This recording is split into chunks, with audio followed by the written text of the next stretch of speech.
So today we have with us Dr. Sean Casey from the State Board of Education of Iowa and also Heartland Pediatric Feeding Disorders. And so if you don't know Sean, all you need to know is that he looks a lot like Beaker from the Muppets. And this is an approved introduction. He totally asked me to do this. But anyway, I've been able to know Sean, I think maybe like 5 years now, mostly professionally and luckily some personally. And so Sean is one of my favorite guys in the field and just in the world, generally speaking.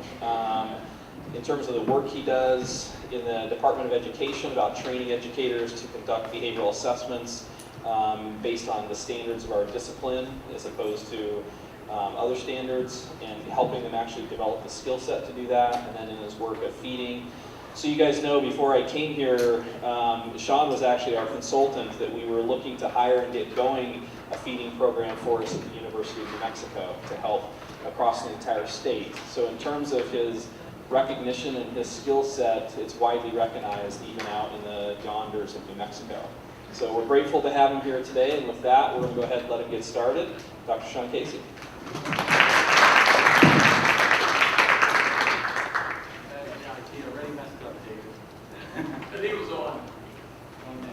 It's on. Gotcha. You guys hear me in the back? Yep. Sue, can you hear me? All right. How you guys doing? All right. Yeah. So I got my own little group. All right. No. Sean, again, I get you get the standard introductions and stuff, and actually I get called lots of fun names. Worst of them are from my family, but I don't take myself too seriously. I really try to look at the work that we do as being important. But it's not about me, it's about the science of the work that we do that helps us get the results that we get. So I didn't know some of the stuff that Sean had talked about, and I definitely appreciate that. I'm not really good with praise myself, but I do appreciate the shout outs by Sean. And Sean's also trained at one of the best programs in the country. Western Michigan produces great people all the time. They just always reload with new and interesting folks. And his mentor, Stephanie Peterson, I've been following her work for years with the choice-making stuff that she's done. And so it's just really nice and incestuous in a good way, bringing out good people to do stuff that help kids. And this is really what we're all here about. So the title of my talk is the Assessment and Treatment of Feeding Disorders. What can you do and what should you do? And I do wear a couple of hats. I do work at Iowa Department of Education, and I also own my own little, small little feeding disorders program. So how many of you guys here, just as I get a poll of the audience, actually work with kids with feeding problems? Okay, a lot of hands. Okay, how many here are parents with kids with feeding issues? Okay, nobody. Okay.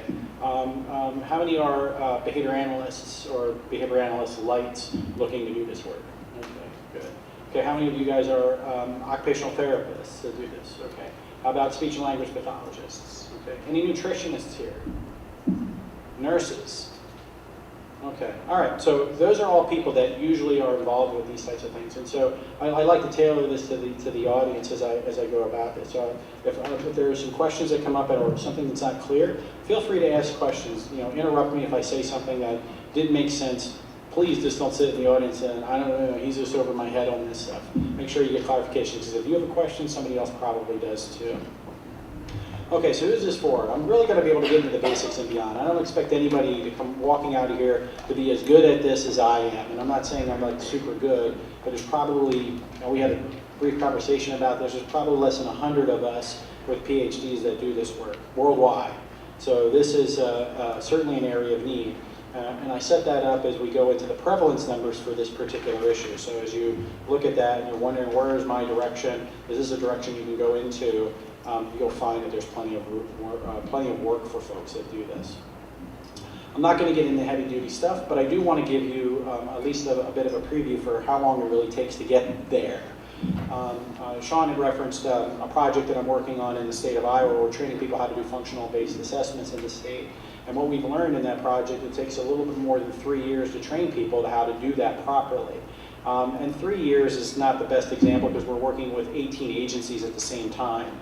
And so they don't have many opportunities back to do this. So we get to work with them twice a month. And so 3 years isn't necessarily the best barometer. Probably the best barometer is how many kids or how many exemplars they needed to have a broad range of kids that display different behavior problems so they can bring that technology to bear.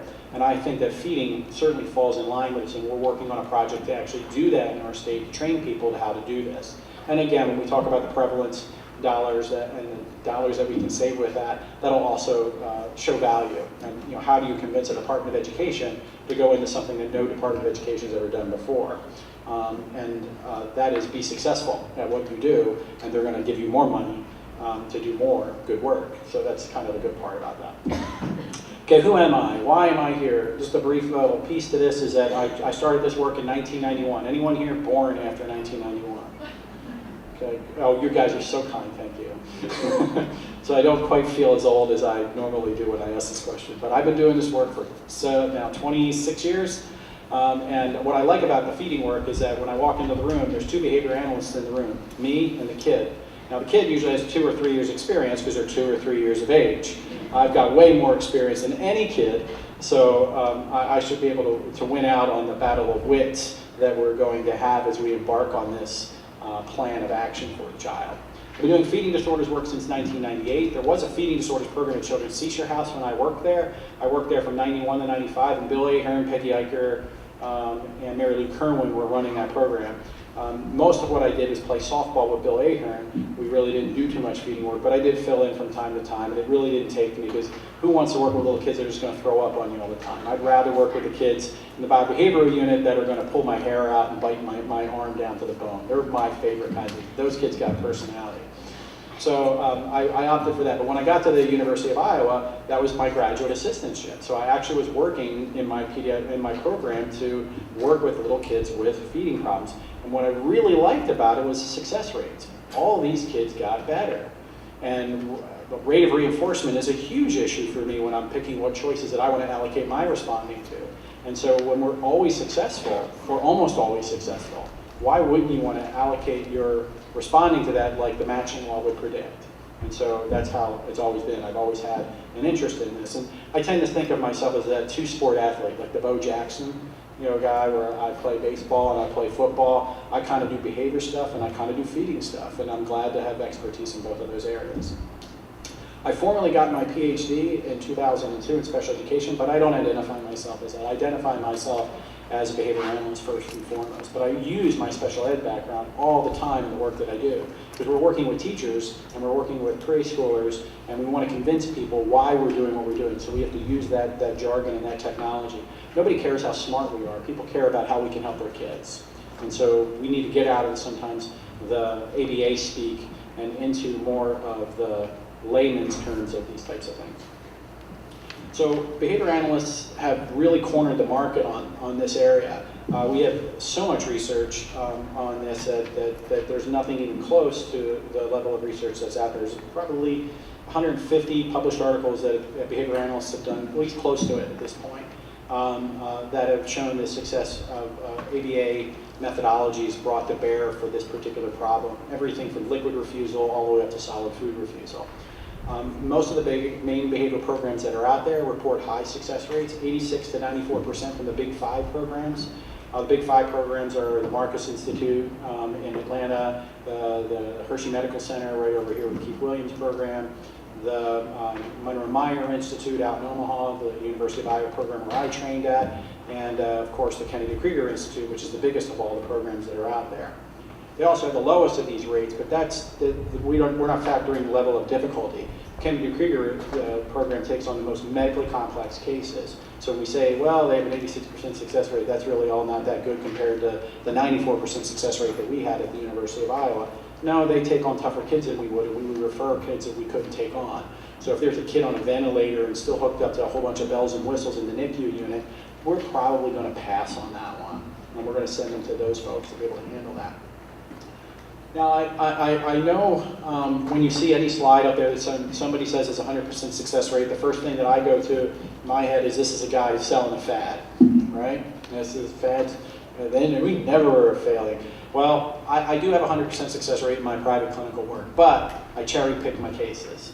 So I don't take cases that I think I can be unsuccessful with. So I don't take on a case where dad's a drug dealer, mom's a prostitute. They're probably not going to follow my recommendations. I'm not taking on a medically complex case that I think that we're going to wind up having to activate EMS during our procedures. So I'm really careful and selective in which ones I do. In fact, in my screening tools, one of the questions I ask families is on a scale of 1 to 10, how important is the feeding issue to you? And when the answers come back, when dad says an 11, he goes spinal tap on me, and mom says a 20, well then that means that this is an important enough issue, and they're going to listen to anything I'm going to say. But if parents come back and say, well, a 5, well, they're probably not, the treatment that I'm going to give them is going to be more work than the effort that they're willing to do. So I might refer them to somebody else and not take that case on until they see this as a bigger issue. Because again, I don't want to drag them through treatment if they don't want to do it, especially if they perceive it as not really being all that beneficial. It's not one of their top goals. Doesn't mean that that child needs that, and doesn't mean necessarily the parents are wrong. I mean, it doesn't mean that the parents are right that it's not an important issue. But I know where I'm going to allocate my time, because there's unlimited kids that I can work with, and I want to allocate to the ones that I know I can be successful for. I don't want to just show up at a parent's house one day and there's a note that says, hey, we decided to go on vacation for the next 2 weeks, see ya. It's like, we just started treatment. And that's another kid that I can't help. So I'm real careful with that. Now, at Iowa, where I trained at, we looked at 5 years of outcome data, and it took a 94% success rate. We had 3 failures in our program. People wouldn't call those failures, but we did. And it was 16 and a half days from treatment start to treatment finish. So 2 to 3 weeks, we got kids that were eating nothing to eating everything and everything. My private clinical work is a little different. It's about 19 days. And the reason for why it's different is that I go into the families' homes. So in the hospital, we have the parents' undivided attention. We've got them there. When I go to the family's home, somebody's knocking on the door to tell them who they should vote for. Then they get a phone call from Uncle Charlie saying, hey, can you send me some money? Their daughter is just broke up with her boyfriend and mom has to do it. There's a kid climbing up on the windowsill and mom has to leave the meal to go grab the kid because he's going to fall and hurt himself. So we have life going on in the family's home. And so I think that we get a little slower acquisition in the home, but we get better generalization in the family's home because that's what it's like. So when we had kids in the hospital, they would go home, and we don't know how well they would do because now they're going into another environment where the rules may be very different for them. Now, I get lots of opportunities to train people. I get asked to come out a lot to do these types of talks. And the reason for why I do that is I sat on the board of the APBA, and we really looked at some issues in our field as a scope of practice. What is a BCBA scope of practice? What can they do? What should they do? Now, I have 2 areas of expertise in behavior issues and in feeding issues, but I couldn't do any justice to an OBM approach to a business. I have no practice or training in that area, and even though I subscribe to good behavioral principles, it doesn't necessarily mean that I could actually do that, nor could they do what I do. So when we talked about, we really need to find a way to train people how to do this. Now, of all those folks who had raised their hands and said they did this, how many of you guys have received formal coursework on this? Nobody, right? You did. Okay, you did. And where'd you get yours at, Brian? Okay, so you worked with Keith, right? Yeah, so there's one of the few places. Does he take on grad students now? Okay, good. Because I was saying earlier, the only place that I know that you can go to a graduate school to do this, I was lucky enough to do it at Iowa. I couldn't even do it at Iowa, and it doesn't take any graduate students anymore there. Kathleen's program at the University of Nebraska is one where you can go and do that, and that's where I've sent people who wanted to do this. Go work at Kennedy Krieger for a couple of years, and then work your way up from shakes to burgers, and then go to the big program and get your PhD, and then go open your own shop, because there's plenty of room for everybody. So there aren't many places where people can do this. And so where are people doing this? How are they learning how to do this? And what I'm finding is most people are simply going to ABA or going to conferences, taking pictures of slides, and then trying to replicate that. And that's the worst way to do this. What I love about our field is it's an experiential field. You learn how to do it by doing it, screwing it up, and then having somebody who knows what they're doing fix your behavior. And that's how we learn how to do this. We learn through our mistakes, not practicing them over and over again, but somebody correcting them as we go along. So instead of just appreciating the problem, saying, well, I have a 4-year waiting list, why don't they just come and work for me? Let's go out and help as many people as we can, because there's plenty of room for people on this particular bus. Okay, so what we're going to cover today, I'm going to go through a very Brady case study. And the reason for why I'm going to do that is that I want to go after our own. This is what can happen when a BCBA tries to do feeding and they do a really good job. There's plenty of criticisms for other parts of the field, and I'll get to that later. of other people doing feeding work, but I want to start with our own group. Then we're going to get into basically the 5 main things I want you guys to walk away with. The first one is I want you to appreciate the prevalence of this particular problem. The second thing is that there are some differences and similarities between kids that present with food selectivity and with kids with total food refusal. And the outcomes for those kids can be very different if we're not looking at that. And so I'll get into that as well. The part that is, as my main paying job is at the Department of Education in Iowa, I am embarrassed by how little there is of measurement of IEP outcomes for kids, particularly in anything behaviorally. We can't get people to even define behavior appropriately in some cases. So what's the problematic behavior for Johnny over here? He's got an attitude problem. I don't know how we measure that. I have no idea how we can measure it. Well, I could tell he just looked at me funny. He stomped his foot on the floor when I gave him a homework assignment on Friday. He can't do that in my classroom. You got to get thicker skin. There's far worse kids out there than that one. So making sure that people actually come up with really good operational definitions for the behaviors so they can set goals that are measurable. This isn't an option. This is within federal code when we're working on an IEP, that we have to use observable, measurable behaviors. And so in the area of feeding, most of that is in the early intervention side of things. And that's a part where I see a lot of us fall down, is not doing proper measurement. Then we're going to get into my model. People want to know, how do you do it, Sean? How do you get that 100% success rate? So I'm going to give you what I do. I'm not telling you that's the only way of doing things. I'm going to tell you that's the way that I do things. And you can glean from that, cherry pick whatever you want out of that to help you guys do this yourselves. And then we're going to talk about appropriate time frames. I mean, I think it's embarrassing when people say, I've worked with this kid for 4 years and now he's finally touching food. Ain't awesome? No. Kid needs to be eating the food, and much sooner than that. And so we want to make sure that we get how long we're going to go with something. And I like that Kenny Rogers Geico commercial here. You got to know when to hold them, know when to fold them, know when to walk away, and know when to run. When am I going to refer to somebody who has got more time, more experience than I do? When is it that every treatment plan that I've tried has failed and I don't have anything and I need somebody else to look at it? When do I send them to a different pedagogy because ours hasn't worked? And when do I increase the level of intensity for the work that I do? So we need to have some rhyme or reason or some scope or sequence as to where we're going to go from, I'm going to see this kid for 1 day every 2 weeks, make recommendations, to where I'm going to see this kid every meal of every day so that we can get them to where they need to be. Because everything else has failed to that point. Rather than just shooting from the hip, we need to systematically figure out how we're going to do that. And so that's the last of the things we'll get into.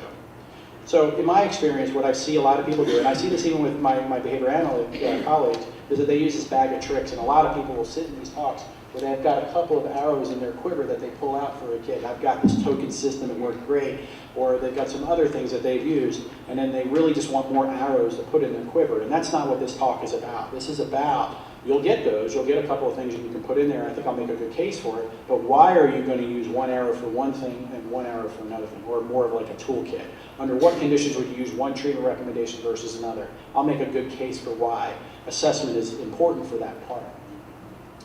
People have some vague ideas of how well they're doing with the treatments that they're doing. I can tell you exactly what treatments were most successful, what percentages that they've increased bite acceptance, what percentages of treatment procedure has decreased food refusal or problematic behavior. I've collected that data, and I have a master Excel sheet that has all of that stuff on there. But when I ask other people what they've done, they always can come up with that kid or two. There's been one kid or two that this plan worked, and then they tried it with 8 or other kids, and they didn't work with those other kids, but they still remember the one that it worked with. And so we need to know, so if it worked 1 out of 8 times, it's still 12%. But is that the one that we always want to go to for every kid? Under what conditions did it work for that kid versus another? Or was it just that kid just really liked a token system, or he really liked the non-contingent reinforcement plan that was in place, or the behavior momentum system that we put in place for that particular kid? So get beyond just your anecdotes. Really keep track of how good you are with these particular pieces. And this spans just not feeding. This goes across anything we do. I mentioned this earlier that we don't have many people out there that are doing this, and so how can you do this and do this really well? Find people that are really good and work with them. Find ways to do it. If you have lots of kids, bring in people to help you do that. You guys brought Keith Williams in a couple of years ago, and so those are good relationships to build. Bring in people to help you do that, and then steal them, hire them, from those places and bring them on board and empower them to do that. There are lots of good people that are coming out and they're looking for work, and this is an area where they can do it. Okay, so here's a story of a not so good case. So I want to start this off with Keith Williams, who's a dear colleague of mine. I love the work. We've been following each other for years, and I have nothing but good things to say about him. But he did this nice little interview at ABAI, and I think it sets up this talk really well. Can you guys hear that? No?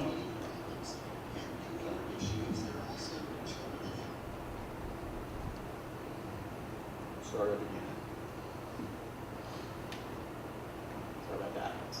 My bad.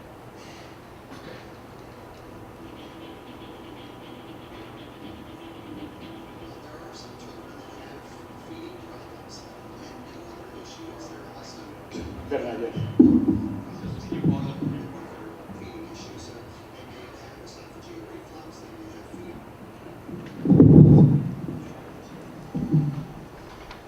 Allergies, they may have a variety of different things that impact feeding. And for that, there are issues. There are also children that have medical problems that are comorbid with their feeding issues. So they may have esophageal reflux, they may have food allergies, they may have a variety of different things that impact feeding. And for that, it's not only the behavior analyst that is required to help the child, but other members of the medical community as well. One of the things you would want to look at is the range of the child's diet. And is that diet, does it possibly impact their health? A number of the kids that we see do have anemia from not taking in enough iron. A number of the kids that we see are deficient in various micronutrients. So is the one, does the diet impact their health? And two, is there social ramifications from their feeding problem? In some cases, families can't go out to eat. They can't go to different places because their child's either diet is so limited or their feeding behavior is so limited that affects the family and affects the child. If you look at the literature, behavioral interventions have been widely used to treat childhood feeding problems, and especially in kids with autism spectrum disorders. At our facility and a number of other places as well, we regularly succeed in getting kids with feeding problems to eat a wider variety of foods. If there's somebody who has a child and they see that they've got an issue and they want to get some help, how can they contact your program? We have our email address is feedingprogram@hmc.psu.edu. And certainly we're glad to talk to anyone. But I don't want them to think that we're the only ones out there. There's a lot of feeding programs and there's a lot of behavior analysts that are very good at this. And if they're working with a behavior analyst already, a lot of the things that they're probably in the child's current program could be adapted to work on feeding. We just apply behavior analysis to feeding. We don't have a separate skill set. We just apply it to this particular area.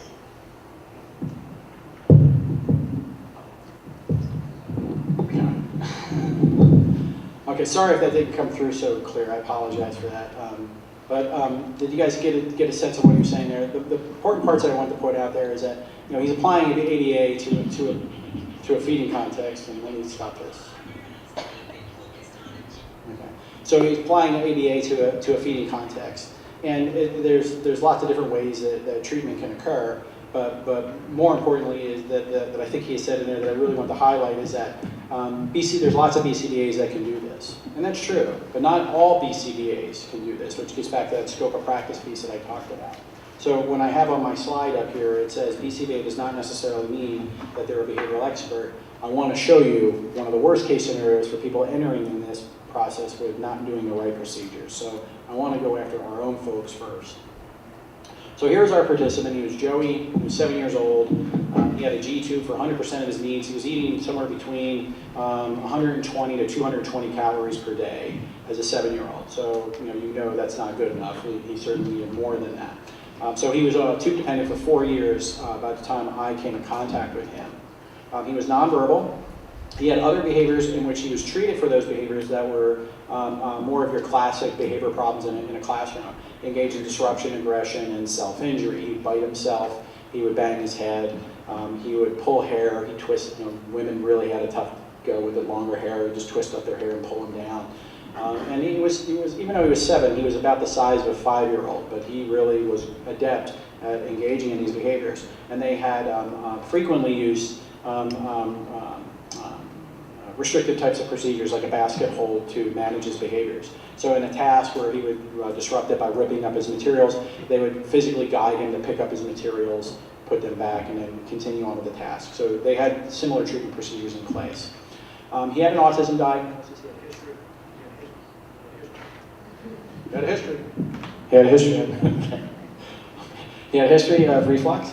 He had a failure to thrive diagnosis, and he had some constipation issues that came and went from time to time.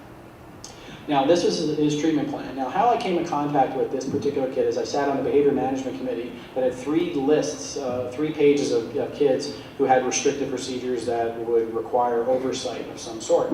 And so I was part of the committee. This is just one that came up. It just wasn't like I was looking for this. It just came up, and I sat in the meeting, and as they were talking about this behavior plan, my wife was sitting next to me. Could see that it's boiling up. The blood is boiling up here. This is not good what they're saying. And she's like, "We're new here. We're new here." And I was like, "Okay, I can't."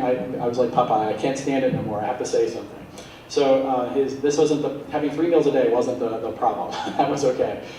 He had meals that were conducted by his school staff. So he had a one-on-one associate that came in the morning, that worked with him at breakfast in his residence, then walked him to school and did his lunch at school Monday through Friday.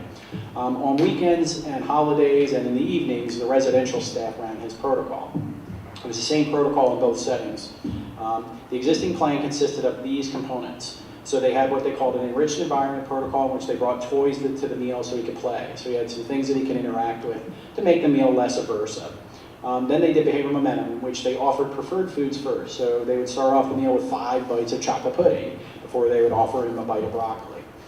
Then they did DRA, which is this is actually a very good component. This is a very common component in treatment plans, which is giving him a break from bite acceptance for 30 seconds. So if he took a bite, he got a break for 30 seconds, and nobody bugged him for that. He also received a little bit of praise, which may or may not have been functional. He had an FCT card, which they used outside of this for his other escape-maintain behaviors, and they just generalized that into this particular context. So he had a break card, and he could hand that break card in, and if a bite was offered and he handed in the break card, he would get a 30-second break. That item would be taken away, and a new item would be offered. He also had escape extinction. Again, that was something that was also commonly implemented in treatment procedures, but there was a caveat to this. There was 2 other contexts. So what escape extinction meant is that when the bite was offered up to his mouth and would not leave his mouth until he either accepted that bite or engaged in one of a couple of alternative behaviors. One of those was the FCT card. If he handed in the FCT card, then the bite would be removed. The second thing that could happen was the last bullet here, is contingent bite presentations with physical guidance.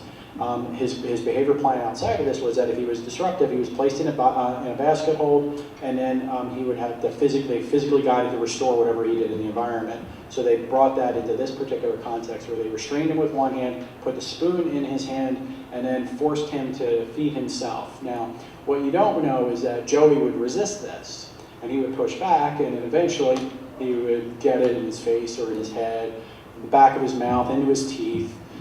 And that was pretty concerning. That's, I think, and look at that, and saying, that's really where my problem was with this protocol. And so looking at that, my questions were, where are the evidences of these treatment procedures there? Now, Bill Ahern does have a very good study on the jaw prompt sequence, and where they put pressure on the mandibular joint to open that, but that's not what this was. This was physical guidance of him putting the food in his mouth. And I haven't seen that. I haven't seen any literature on FCT usage in feeding. I haven't seen any literature on behavior momentum that was positive. Jen Dawson down the road here has her dissertation on behavior momentum that showed that it didn't work for kids there. No other studies have demonstrated. So there was a bunch of components here that looked like it was overgeneralization from their behavior plan into the feeding plan. So as I raised these issues, they said, well, the BCBA said, well, if you think you can do better, you go ahead. And that's all I really needed, was to be challenged, right?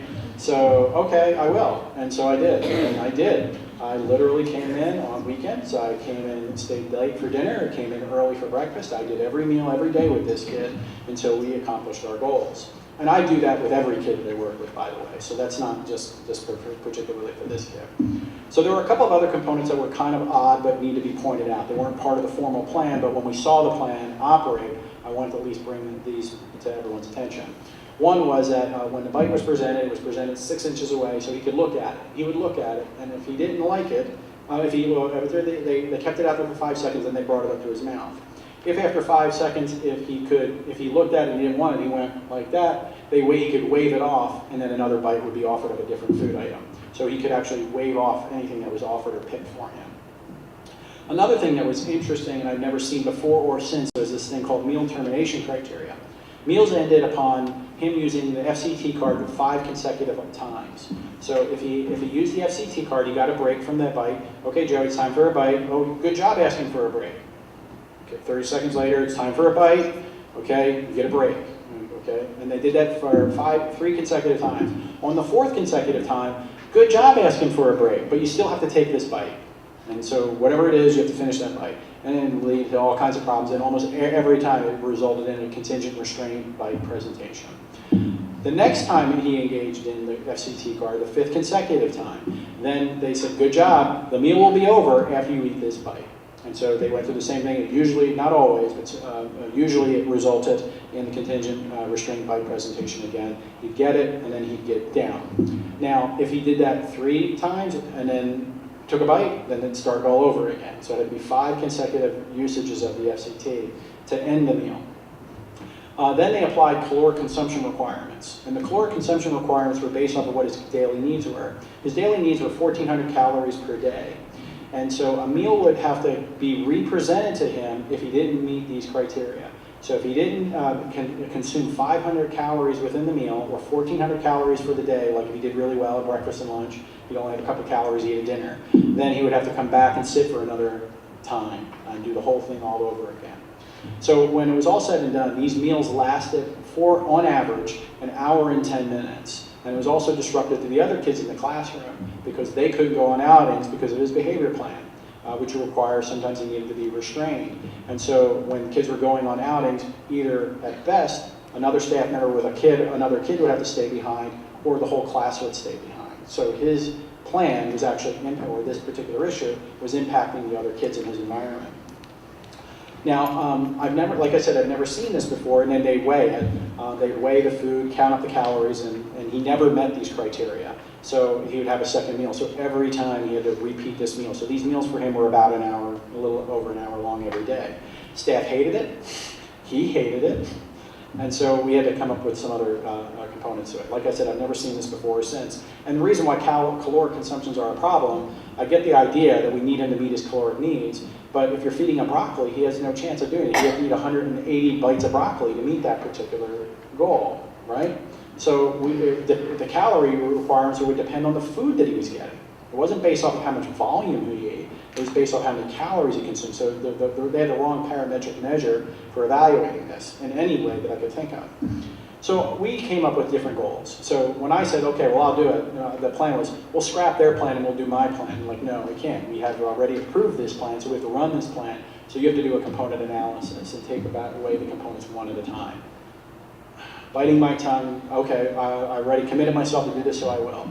So we said, okay, let's go with our goals here. So we wanted to increase his oral consumption of his food. He was the size of a 5-year-old as a 7-year-old, so we wanted to increase his weight so he'd improve his standing on the growth chart. We wanted him to at least get approaching. He was very far off the curve. And I will say, but when we did achieve this, we never did get him on the curve, but he closed very close to being on the curve by the time we finished with him. We wanted to decrease his dependence on the G-tube. In fact, we wanted to eliminate his usage of the G-tube. Increase his independence in eating so that he would eat independently without him spooning up the food as opposed to us giving him the food. Decrease the number of treatment components because most staff couldn't tell me what the plan was, and when they did, they told me contradictory procedures. They did implement it all right most of the time, but sometimes they didn't know what they were supposed to do under certain contexts. We wanted to make the meals more fun. Nobody wanted to do these meals. Everyone hated it. They did rock, paper, scissors to see who was going to feed him. That's always a good sign, right? When people are doing rock, paper, scissors to run your protocol. No. Okay, so what we did is we had to make some changes. So the first thing we did is we kept the treatment procedures intact because I had to implement their procedures. But some of those things had to go away right away. And so the first thing that we did is we came up with a fixed time meal termination criteria. Now, a fixed time meal termination criteria was we set a timer, and the meal was over when that timer went off, regardless of what he ate. Staff loved me at that point. Meaning we're only going to set it for 20 minutes, not an hour. You don't have to come back. Nope, we're done. 20 minutes, he eats what he eats, and that's what we get. Because after the meal, if he didn't meet the calories after the second sitting, the nurse simply connected him to a tube, and he got his calories through Pediasure, through his tube. So he was getting it one way or the other. So I'll talk about that in a little bit. We also came up with using specific toys for meal times. I brought a prop with me, but I left it somewhere. I went on a tour here and I left it behind. He loved McDonald's cup holders. You know, where you put your 4 coffees in, you do that? That's the thing that cranked this kid's tractor. That's an IO reference. And so what he would do is he'd take scissors and he would cut this up into small pieces, and he'd get all giddy about it. He'd be super excited about it. So what we did is we kept that just exclusively for meal times. So if that was his crack, then we would use that as we'll give him that contingent on bite acceptance. We're going to increase the value of that as a reinforcer for him. We then made all the foods available from all 4 food groups, protein, starch, vegetable, and fruits, 2 to 3 bites within a separated plate, and then provided a prompting sequence to him so that it would allow for independence. Okay, Joey, it's time for a bite. You pick. Ooh, chocolate pudding. And he could eat the chocolate pudding. If he didn't pick within 5 seconds, then we'd say, okay, Joey, you pick or I pick. Well, there's a prompt, I better pay attention because they might land on broccoli. And then if he didn't, then we would pick. And we stayed with the behavioral momentum, so we stayed with the 5 bites of whatever the preferred food is, and then we rotated through whatever was on his plate. We eliminated bite alterations, so he couldn't wave us off when we had this. So that was discontinued. Outside of that, everything else was still the same. Enriched environment, behavioral momentum, DRA, FCT, escape extinction, and contingent restraint bite presentations were all still part of his treatment plan, to my chagrin. And so our second component that we did is we saw that through our data, the most contrary part of the plan wasn't the contingent restraint, it was actually the FCT usage. He was just simply handing in the card to avoid having to eat. So we discontinued that. The other thing we did is that I had just learned that at that point that the nurse was hooking him up after meals. And so we said, well, no, let's change that.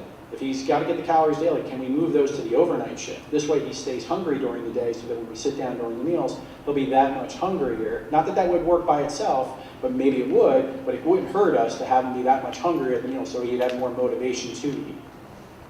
So they're the 2 things that we changed at that point. Everything else was still the same, and he still was getting contingently restrained. And I would say roughly somewhere between 6 to 10 times a meal he would get a bite that way. We went to shorter meals. The nurse was very upset because we were so successful with this. He started to throw up because he had too much volume. And so they said that with 2 consecutive meals, he threw up at the end of the meal. And when we looked at how much he ate calorically, he was meeting his goals. So they said, let's just shrink the meals from 5 minutes. I'm a data nerd. I'm so into my science that we looked at our data minute by minute and found out he was eating more than 2 bites per minute in the first 15 minutes. And he was eating 0.8 bites per minute in the last 5 minutes. So he'd get 4 bites in 5 minutes, where he was getting about 10 to 12 bites in the first 5 minutes, and the second 5 minutes, the third 5 minutes. So there was some data to support that position. And also the restraints were occurring mostly at the last 5 minutes of the meal too. So it made some sense to do that. Everything else was still the same, including the continued bite restraints, yada, yada, yada. But they were going down in this phase. So it did support, our data did support that. We did make a couple of different changes. Finally, we got to be able to get rid of the contingent bite presentations. I was super excited about that. We then moved him to a new home, and so we prepared for that. So we knew he was going to move into a new home, so we started doing his meals in that home, even though he wasn't living there yet. And then we had staff conducting the meals where I faded myself out, and they faded themselves in to do meals. So I'd start the meal and do the meal, and then they'd finish up like the last 3 bites. And then it was I'd do the half of the meal, and they'd do the other half of the meal, then I'd start the meal, and then they'd finish the meal. Then I'd sit next to them, then I wouldn't be in the room, and I was like looking at videos and saying, let's look at it together, looks good, and you're ready, and I'm done. And I can go down the shore. Okay, that was what we did, and our final treatment package consisted of those particular components. So here's the data. So our initial treatment package that we did, we had some variability within his data. He had, at least the first meal was really good. He got 38 bites in that first one. And then his bites dropped down below 15 for the second 2 meals, and that's one day. That's Thursday, actually. I know the day exactly. So it was on a Thursday. Friday morning, that's that close to 30 bite meal right there. Independent bites are tanking during this time, and then we said this is enough data here for us to then take away the FCT. So we took away the FCT component, and well, I'm getting the overall results, sorry. I wanted to get right to the graph, sorry. but I'll stay with this. So bite acceptance was moderate. It wasn't bad, but it wasn't going to get him enough calories in. So that's why we decided to make the change. Independent bites were going in the wrong direction. His FCT usage was high, and that's evidenced here in this graph. So you see an inverse relationship in his use of the FCT versus the number of bites he took. The more he used FCT, the less bites he took. The less bites he took, the more FCT use was going on. So we discontinued that. So we have a two data point phase on Friday at lunch, and Friday at dinner, where we discontinued FCT, and his bites were at target levels for both of those meals, and independence kicked ass. Sorry, I didn't mean to curse. And so what was really good about that was, or bad about that, depending on your viewpoint, is that the BCBA came up to me and says, I don't care how good your treatment is. As soon as you're gone, we're going back to the plan that I authored. Seriously? Drop the mic right there, right? That's literally what the BCBA said to me. I said, fine, I'm going down the shore. See ya.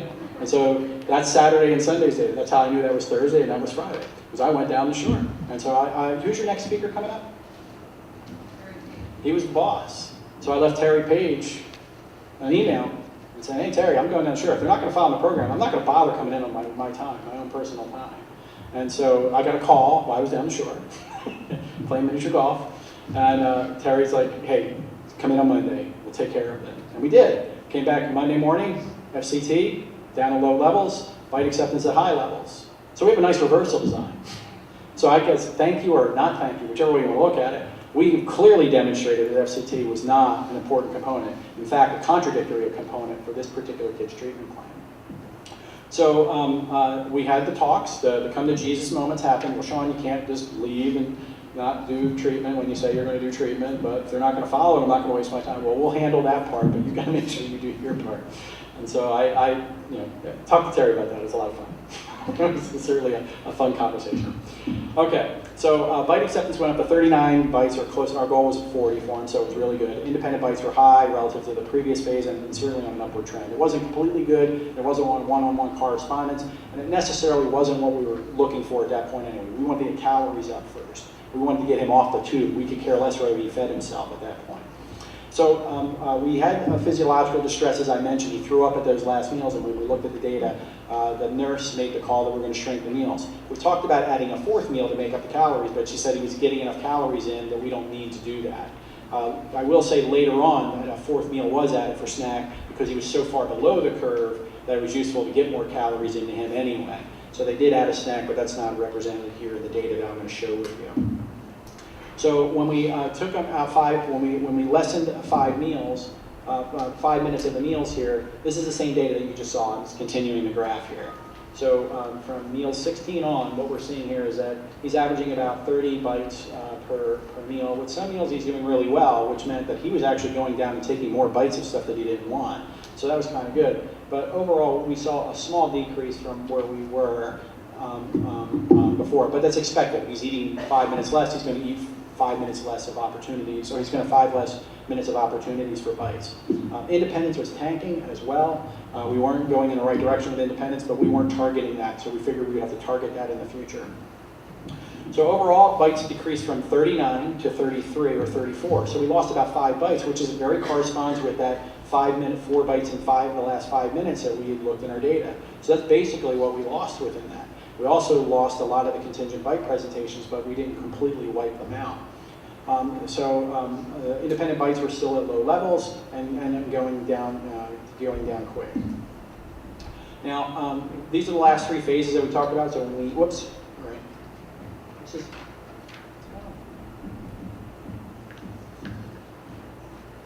okay.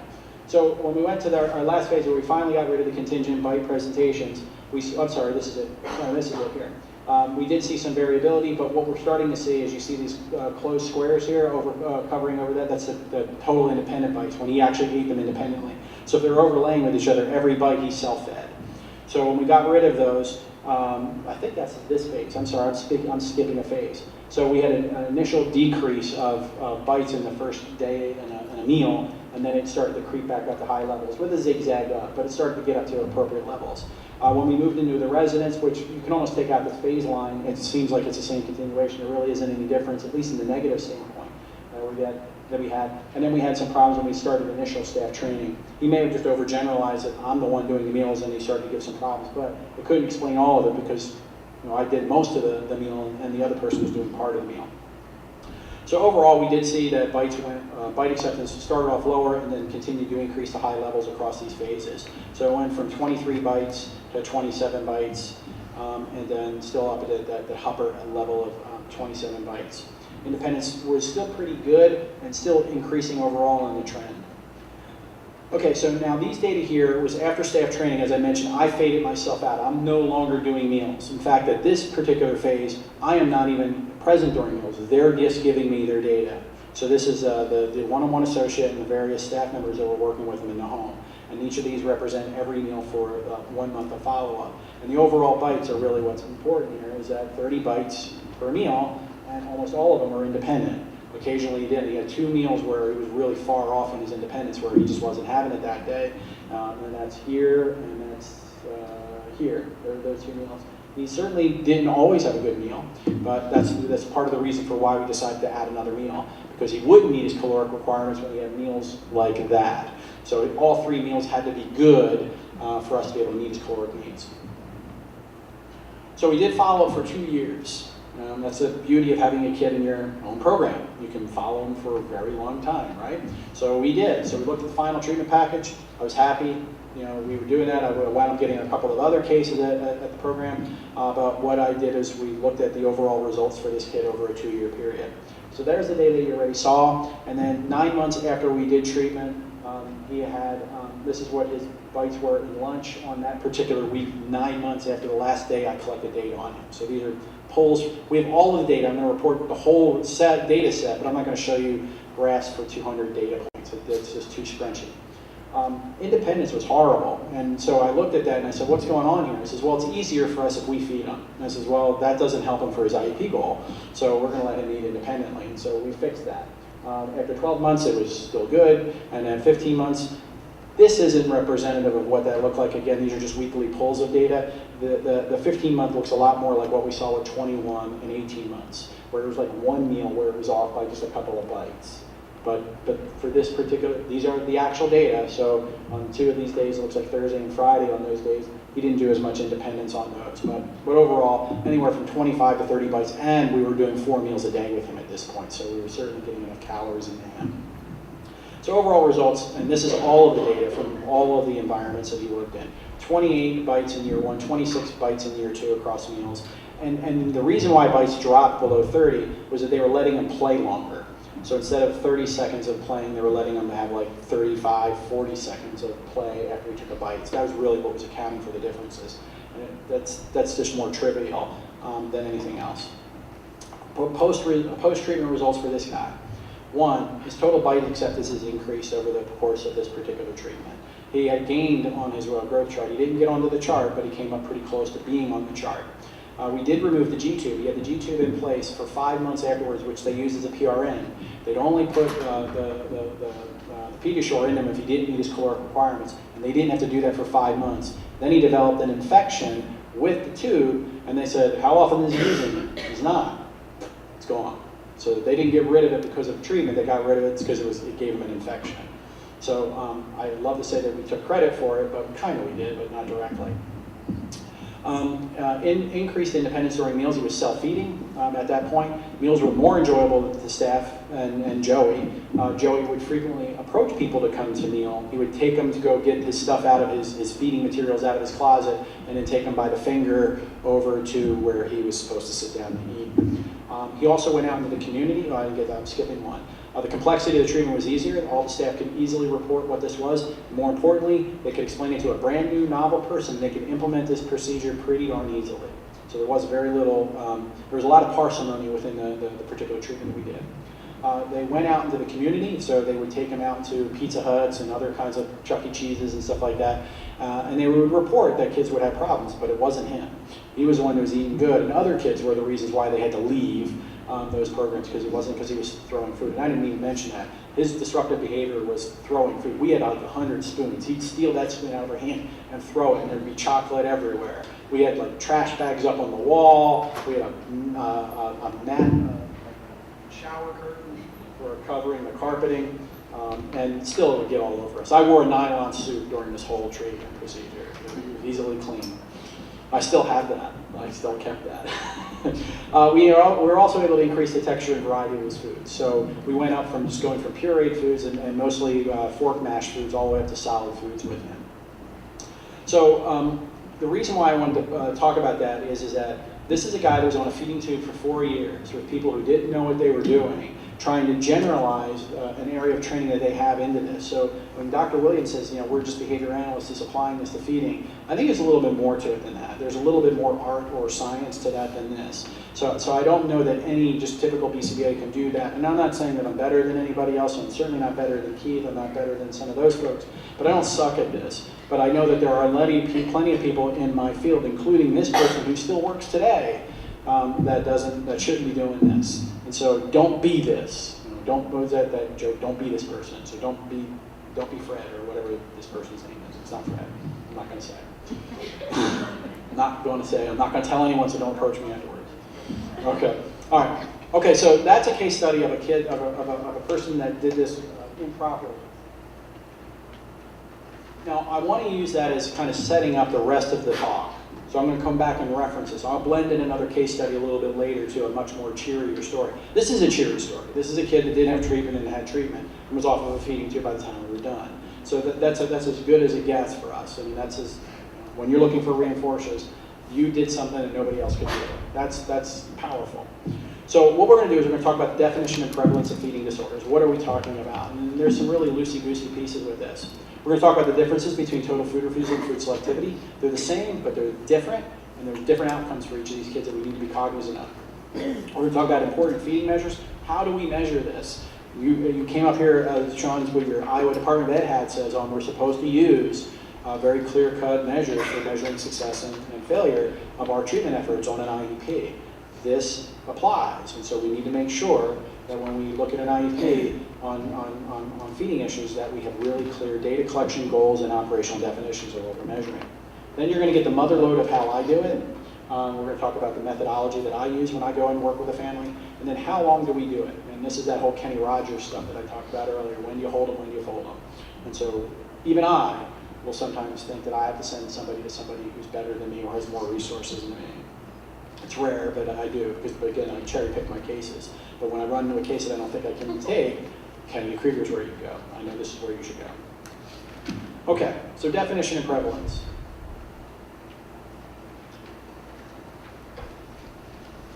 First off, there's crappy research on this. There's not, look at the dates of these studies that I bring up to you. There isn't a lot of medical research on this to tell us what's going on as far as prevalences. What we can glean from decades of research is that it seems to be going up, the prevalence of this. And so when we're talking about typically developing kids, we see 25 to 45% of typically developing kids having feeding issues. Not to the level that I just described. I mean, this could be the kid just won't eat his broccoli, like President Bush from a couple years ago. Some of you guys would know that. Well, everyone was born since 1991, so everyone would know the first Bush, right? No, we ever know the second one. I'm getting off the tip.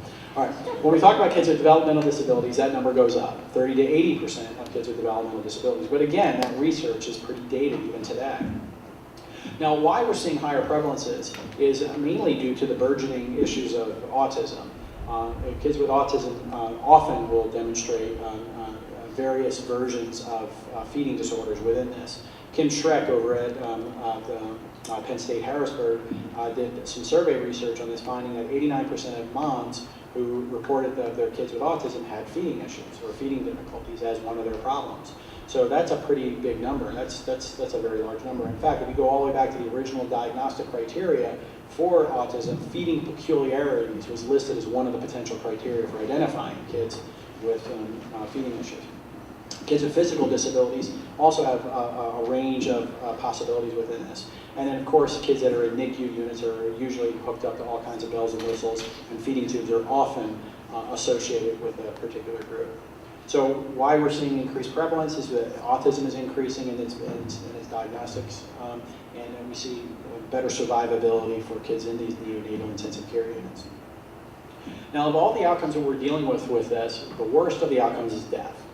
And obviously we can't treat them once that's happened, but there's cases in which kids have died through malnutrition. Sometimes that's through abuse and neglect, and sometimes that's due to legitimate feeding disorders. In our clinic in Iowa, we would often exonerate parents for accusations of abuse and neglect, because there's a very simple test. We put food in front of the kid. If they ate ravenously, that didn't bode well for the parents. Now, I have to say, most of the time that didn't happen. They would refuse food just for us, just as well as they would for their parents, and that got DHS off their back, and they were exonerated from that. Now, it wasn't just one test, we did it a couple times. So if they ate food ravenously the first time, we'd always see if we did it the second time, if they do the same thing. And, maybe the kid was hungry because he didn't eat for 4 hours, as opposed to the parents just only feed him once a day or something like that. So the second of these outcomes that is bad is a diagnosis called failure to thrive. And this is a weight-based diagnosis. If you're not getting the weight that you need, the doctor will give you this particular diagnosis. And if you're not getting enough, I've sat in many GI clinics where it goes like that. The nurse comes in and weighs the kid, and they go back to the doctor and they talk to the GI doctor and say, okay, this is what's going on. Okay, all right, he looks at the graph. Okay, I'm going to go in, this is what I got to talk to him. So how are feedings going? Good. Okay, how you doing? Is he trying this and you trying that? Good. Well, here's the deal. Your kid is here on the growth chart, and if they're not here, the next time they're coming in, we're going to have to put a tube in them. And parents crying, walking out the door, like, why? Because your child's on, but he is eating enough. He gained weight. He was 22 kilograms, and now he's 23 kilograms. Yeah, but he should be 24.5 kilograms in that period of time. He's gaining weight, but he's not gaining enough weight. And so he's falling further and further and further and further off the curve. So he should be growing like this, and he's growing like this. And that's not good enough. Well, he's just a small kid. No, because the growth charts can control for that. Somebody who's in the 3rd percentile should grow along the 3rd percentile. A person in the 3rd percentile or the 25th percentile should be the 25th, then at the 10th, then at the 5th, then off the curve and falling further and further away. That's not a small kid. That's a kid that's failing to thrive. Definitely circular reasoning there. So within this, the two ways that I've seen doctors do this is that they're 80% of their ideal weight for their height, or if they cross 2 of those lines on the growth charts, which are kind of arbitrary to some extent, the child is falling further and further away. Now, this diagnosis is most commonly given before the age of 3, even more commonly under the age of 2. So it is a very early diagnosis that is given to kids when it's given to them. Now, here's a study that was done in New Jersey about a decade ago, and I've actually recently talked to them about repeating this because it was a very informative study. This was done, this tells you how dated it is. This was the New Jersey Governor's Council for the Prevention of Developmental Disabilities and Mental Retardation, which we don't use anymore. Right? So intellectual disabilities and developmental disabilities. And so what they were looking for is what are the things that we can educate families on so that they can prevent their kids from developing developmental disabilities. And they were looking at things like prenatal care, alcohol and drug abuse while the child is developing in the womb, lead poisoning, and they were the things that they were looking for. And so what they did is they took a collection of 13,000 kids, or nearly 14,000 kids that were given a developmental disabilities diagnosis when they were given it, and they went through and looked through their records medically as to anything else that they had received prior to that diagnosis. And what they found is that the #1 precursor to the developmental disability diagnosis was a developmental delay, which makes sense, right? I mean, developmental delays are a precursor for that. So 40% of this group had a developmental delay diagnosis prior to that. But more importantly, and what caught my eye, was that failure to thrive was the #2 reason that they identified, the #2 most frequent condition that was associated prior to the developmental disability diagnosis.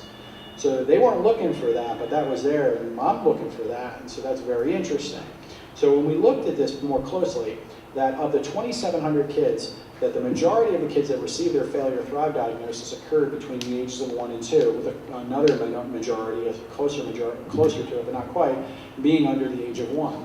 Now the point being is that they identified this issue very early on for these kids, and their diagnosis of the developmental delay didn't come until they were mostly at school age, and could have been treated prior to then and potentially prevented the developmental disabilities diagnosis.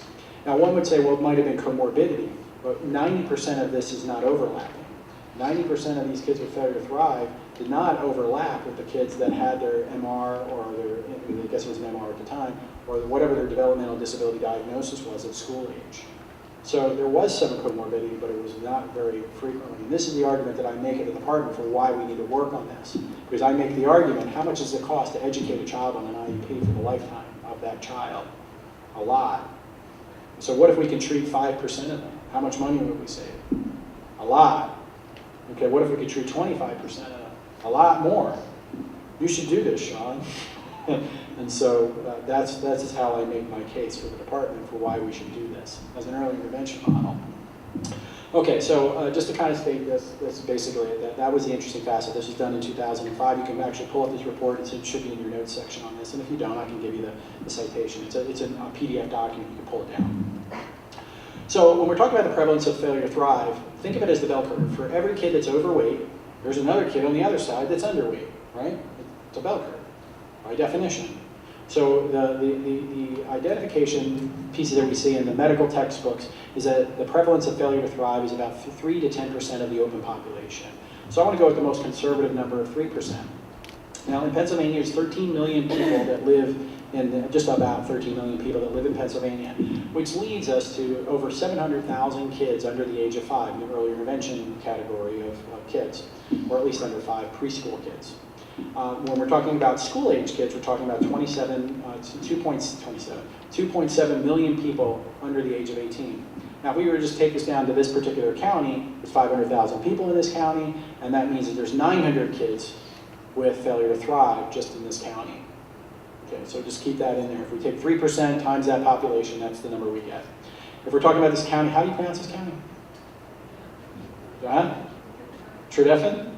Okay. Close enough. No, let's figure that. This county, I'm not going to try anymore. There would be 50 kids right here in this county. This is a small county, you know, and this will be a big city in Iowa where I'm at. But this is 50 kids right here. Now, keep that in mind. Keep that number in mind. When we talk about the prevalence of autism, I went to a different source. I went to the Department of Public Health. And in 2011, the best data I could find was that there was 55,800 people that received services for autism. Now that was the full age span. It wasn't just kids. When we looked at 82% of those were kids, and that's 45,000, close to 46,000.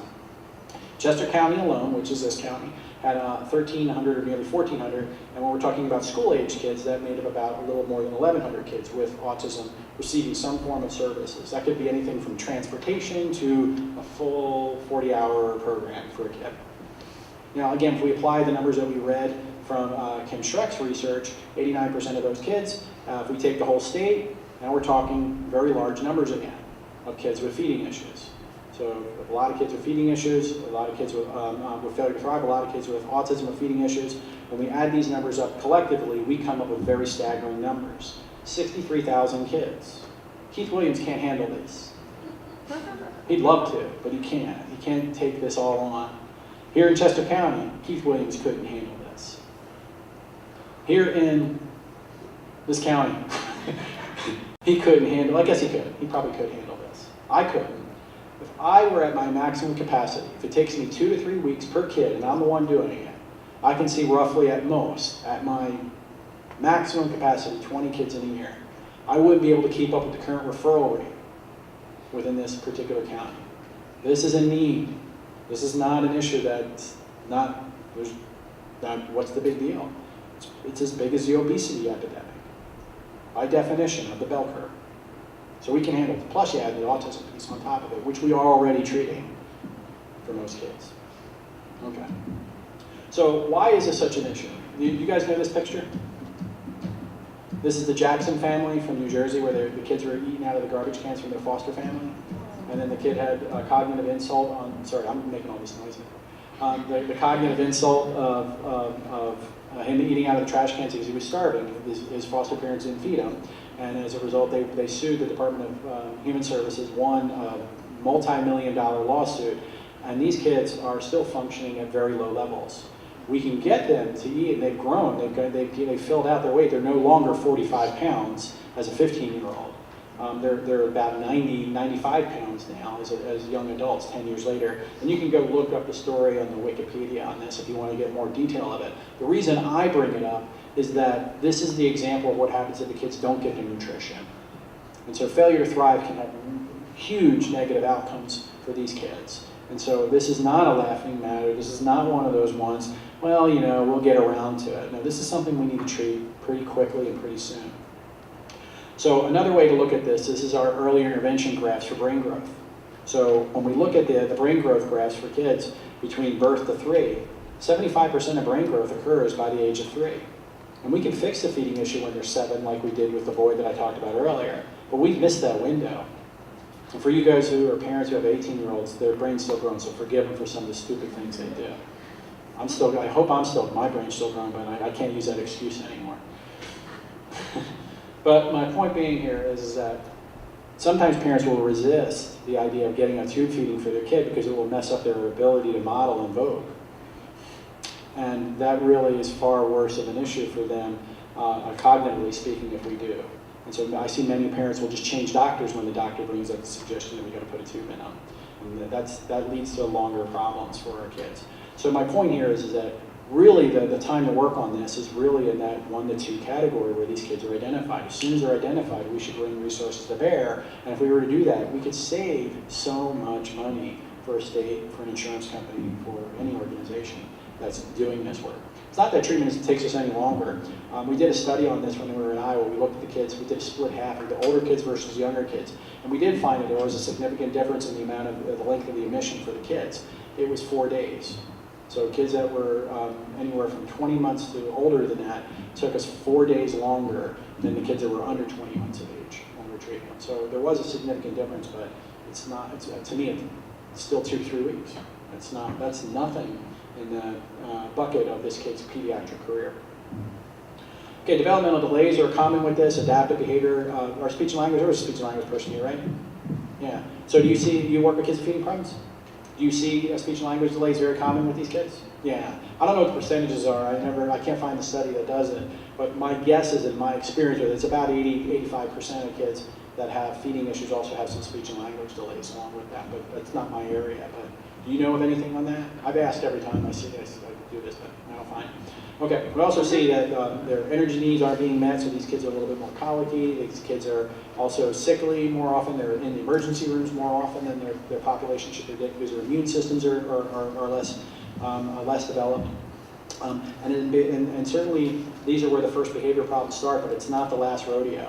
But this expands to going to bed. This expands to taking their meds, brushing their teeth, all kinds of things. So we see the behavior problems that occur due to this are shaped to other areas or generalized to other areas, as well as the setting events that come along with that. That if you're hungry, you're just cranky, like that Snickers commercial, right?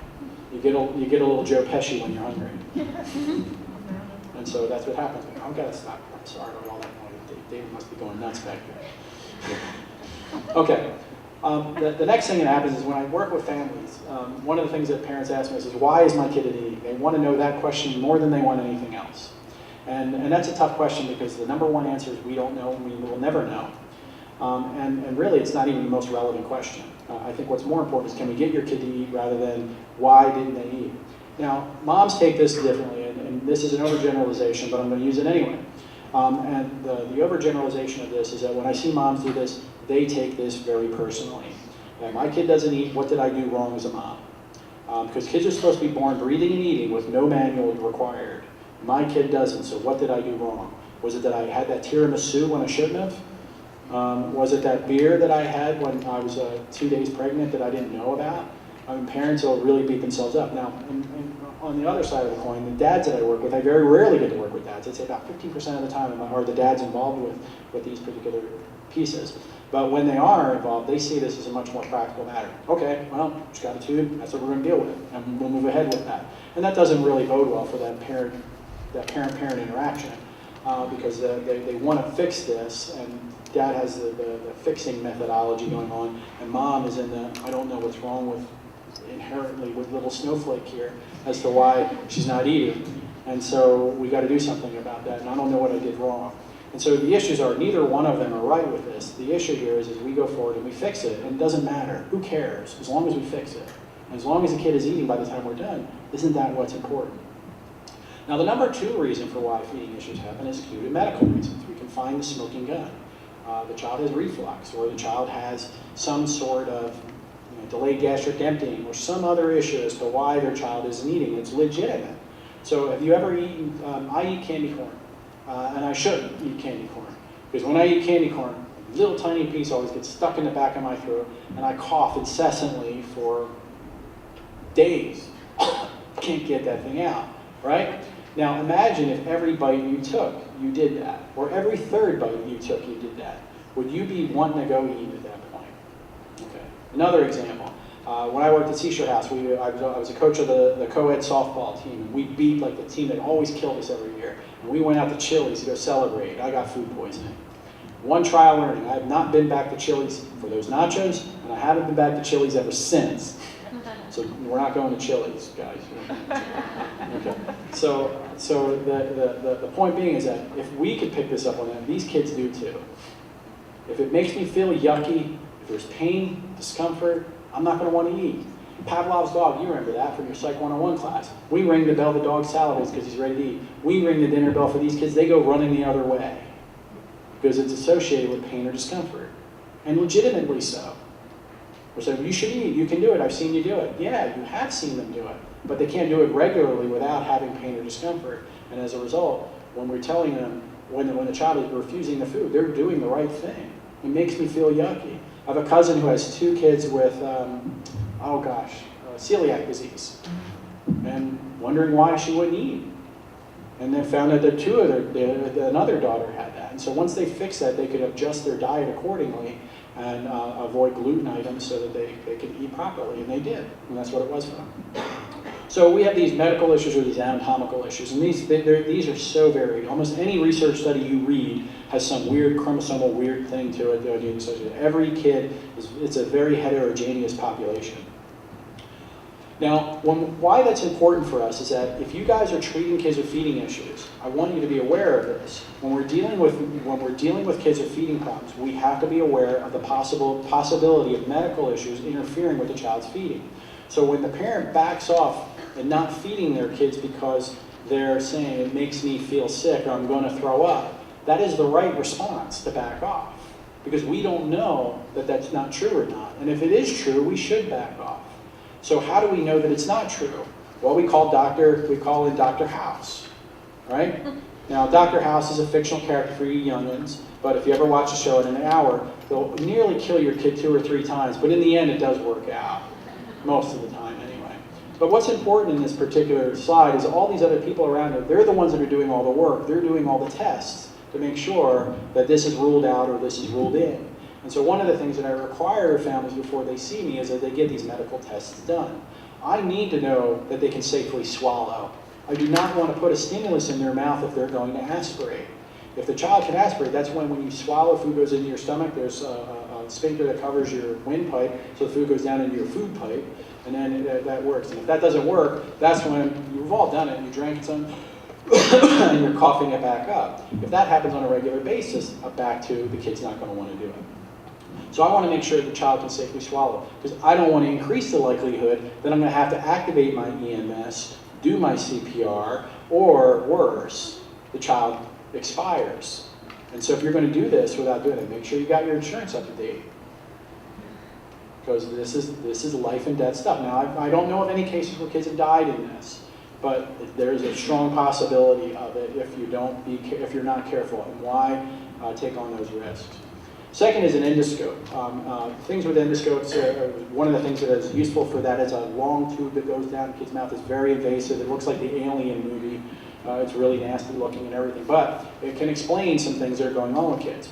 So gastroesophageal reflux disease is one of the things that it can pick up. That's when reflux is so bad that it comes up and eats up their esophagus and makes it, just eats it up. And so whenever you would swallow, it could be very painful or uncomfortable or just not good. And so that can take some time to heal up, and they may have to bypass the whole upper GI part, put a tube in here so the food can go in there while this gets all fixed up in some way. pH probes can test for reflux as well, delayed gastric emptying, allergy testing, and a whole bunch of others. There's at least a list of another 20 other things you could possibly do with things. I'm not saying we have to do every single test, but every test that comes back negative is one more step in our direction that we should move ahead with treatment.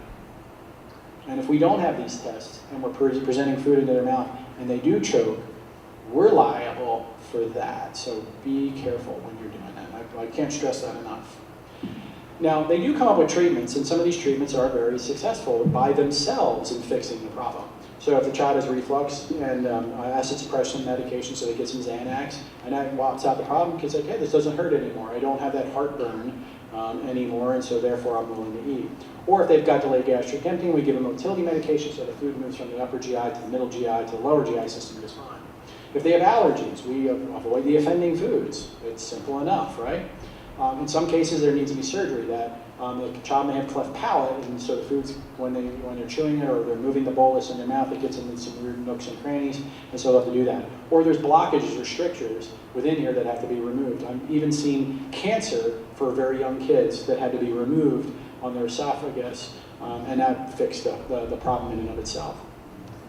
But the number one treatment that they come out with that we usually use is the tube feedings. And so the doctor has that conversation, they're continuing that conversation with the parent. Here's where your kid is on the feeding on the growth chart. Your kid's not gaining enough weight. We need them to gain weight because the brain growth is so important.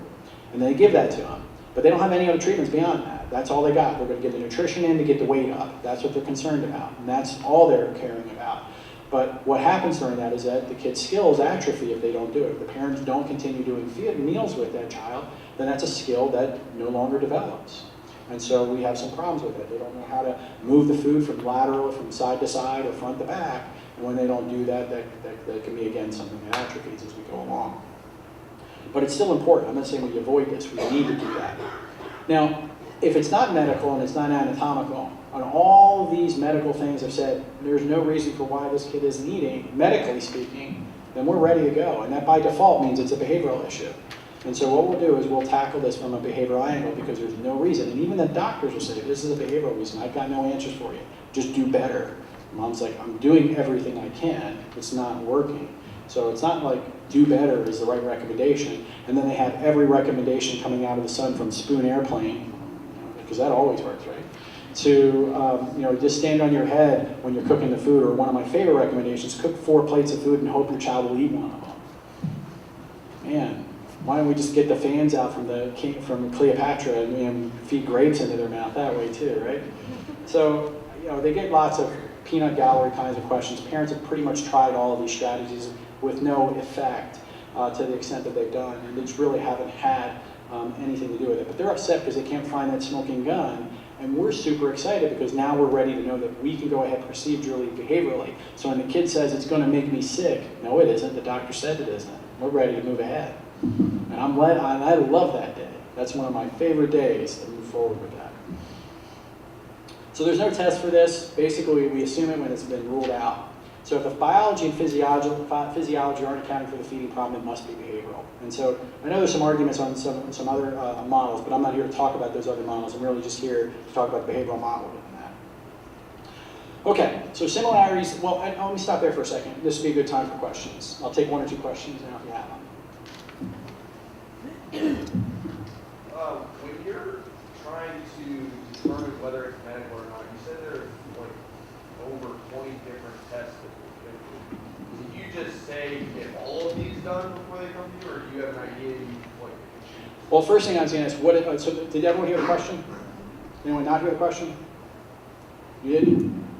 Oh, you heard? Okay. So when I look at that, I have a screening tool that I use for families, and on there I ask for all these various tests. So if they didn't do allergy testing or something like that, I don't know that I would necessarily have them go do that. That could be something I can go forward with. But the major ones that I talked about is that I want to make sure the kid can swallow. Absolutely, that's it. Now, if it's a food-selected kid, right, they're chewing down McDonald's land cookies, no problem, but we give them boiled carrots and like, I can't do it. I don't think that that's a swallowing issue there, so I don't know if I necessarily have to do that. So it depends on that. But if I'm dealing with a failure to thrive kid who's refusing all food, then I'm going to want more tests done.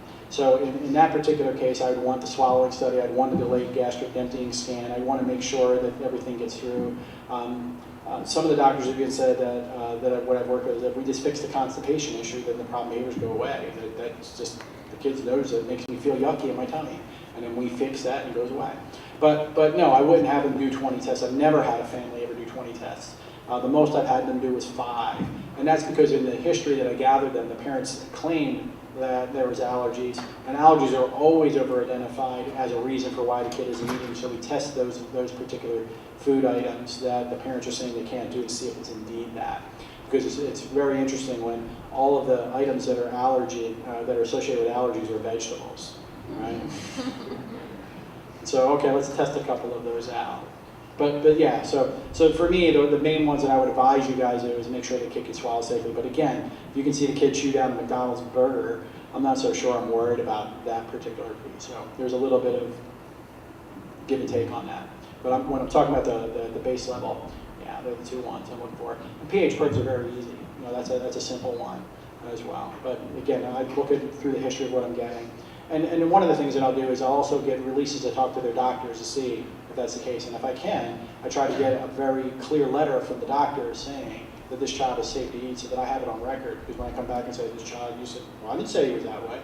And they probably don't remember that, I'm saying that. So I'd like to have that proof before I move forward, just for a CYA standpoint. Yes? Have you ever received cases where overeating is the issue? Yeah, so the question was, do you ever get cases for overeating? Not overeating, I've had that. I think the same technology works. We don't use this too much in that area, but I think it could easily be done. We do get referrals for rapid eating, where they gorge themselves too fast, and our goals are to slow them down. But that's a usually a very simple treatment. Most of the time, I get the opposite of that the child taking 5 minutes to chew something that takes 30 seconds to chew or something like that. But yeah, I would get referrals for that, but not too many. But yeah, I think we could, we can reverse engineer what we do for this, for obesity, and have a similar treatment model. Okay. All right, so let me jump back in. Okay, so good. So if you have more questions, write them down, and if the appropriate time comes up, jump in with them. Okay, so we're going to talk a little bit about food refusal and food selectivity. So those who are treating this, how many of you guys have worked with treating kids with food selectivity? Okay, you're right here up in the front. So what was a kid that you treated with food selectivity, if you don't mind? What were they selective? What were they eating? Specific brands. Okay, specific brands in the specific way need to be prepared? Okay. Over here, somebody raised their hand too. Did somebody over here raise your hand? No? Okay. Okay. Mm-hmm.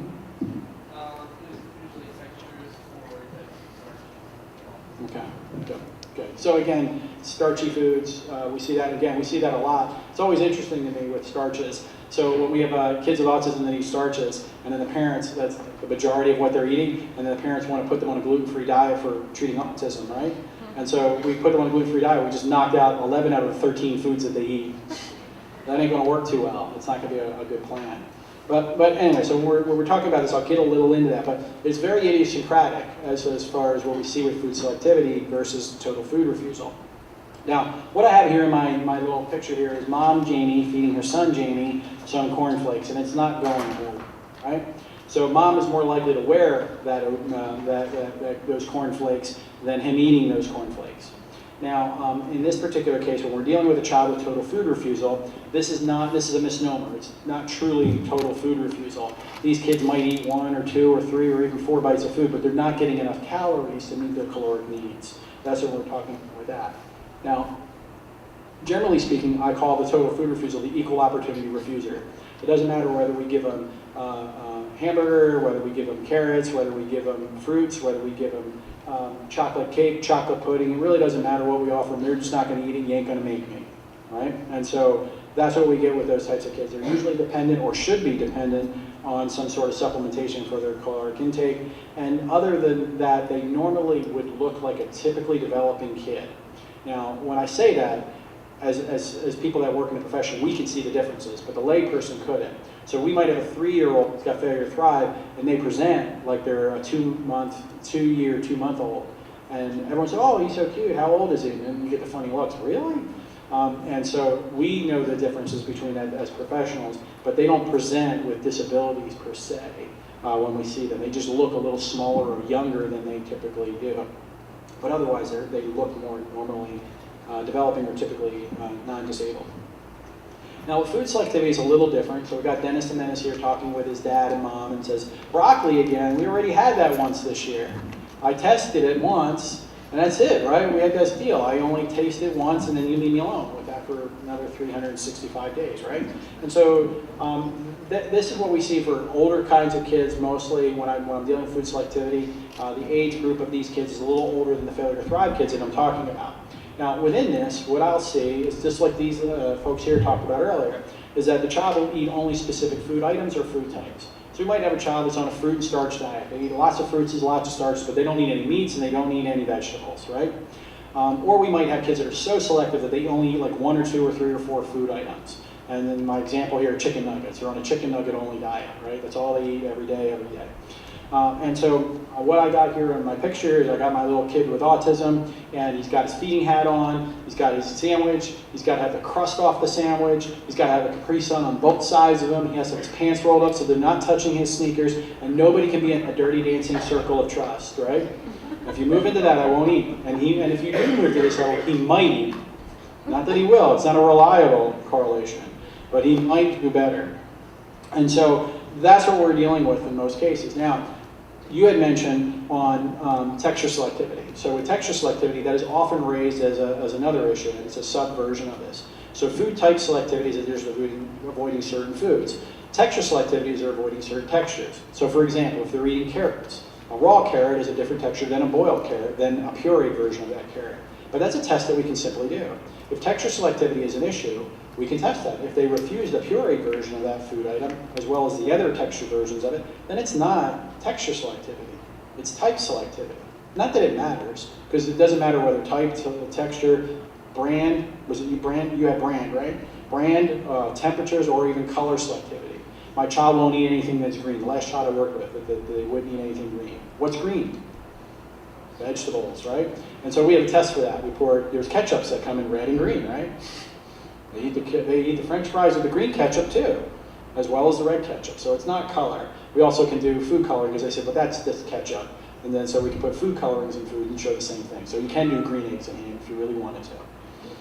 Now, the issue here is that no matter what the level of selectivity is, this is really splitting hairs. I don't care whether the child has type selectivity, texture selectivity. I love temperature selectivity, and I love brand selectivity. My version of brand selectivity was a kid that would only eat Barilla pasta in the blue box. It had to be the tricolor rotini, and if he didn't get it, he wouldn't eat anything. Mom had a bunker full of this food, had a letter written to the Barilla company and saying, if you ever go out of business, I need to buy all of your stock of that particular product, because that is all my kid will eat. And she had that letter. She showed me the letter. And so we treated him. He was fixed. Mom was literally driving 3 towns over to a Sam's Club, and as soon as it came in, she bought it off the pallet. She bought the whole pallet of the Barilla pasta. So that's what she did. And that's her life. That was her life. And we laugh and we think, but that's what life was for this family. So we have these idiosyncratic kind of weird variables as to why I won't eat or don't eat something. And so why is that? And the issue is it really doesn't make any difference. It's just what the presenting problem is. The treatment plan is still the same regardless of whether it's a brand selectivity issue or a type selectivity issue. We still treat it the same way. Now typically these are the kids with autism, but I don't always see this. I see a lot of kids with typically developing that have this as well. And if I was a kid growing up in today's world, I would be food selective too. I'm in Pennsylvania, so you'll actually get this because I use this example in my other talks and nobody knows what I'm talking about. On Sundays when my parents went and bought food at the Pathmark, you guys remember Pathmark, right? Are they still here? No. They're done? Okay. All right. So they would go, Mom would buy a big family-sized bag of Hers barbecue potato chips. Yum, right? I got a bag at home right now at my mom's house. Right now, that is almost all eaten, just like it was when I was a kid. So Mom would say, we'll ration this out for your lunches across the week. Never made it. Never made it. We ate it a day. Now, if I was a kid with autism today, my mom, when I start crying, will go and buy me another bag. Now, we did. And so for whatever reason, we see that happening. I'm not saying that my mom is better than somebody else's mom or something like that. It's just that we just couldn't. I don't know if my mom wouldn't have done that, but we didn't. And so we didn't get it. We didn't ration it, but we ate it, and it was gone, and we still had to eat mom's bad food.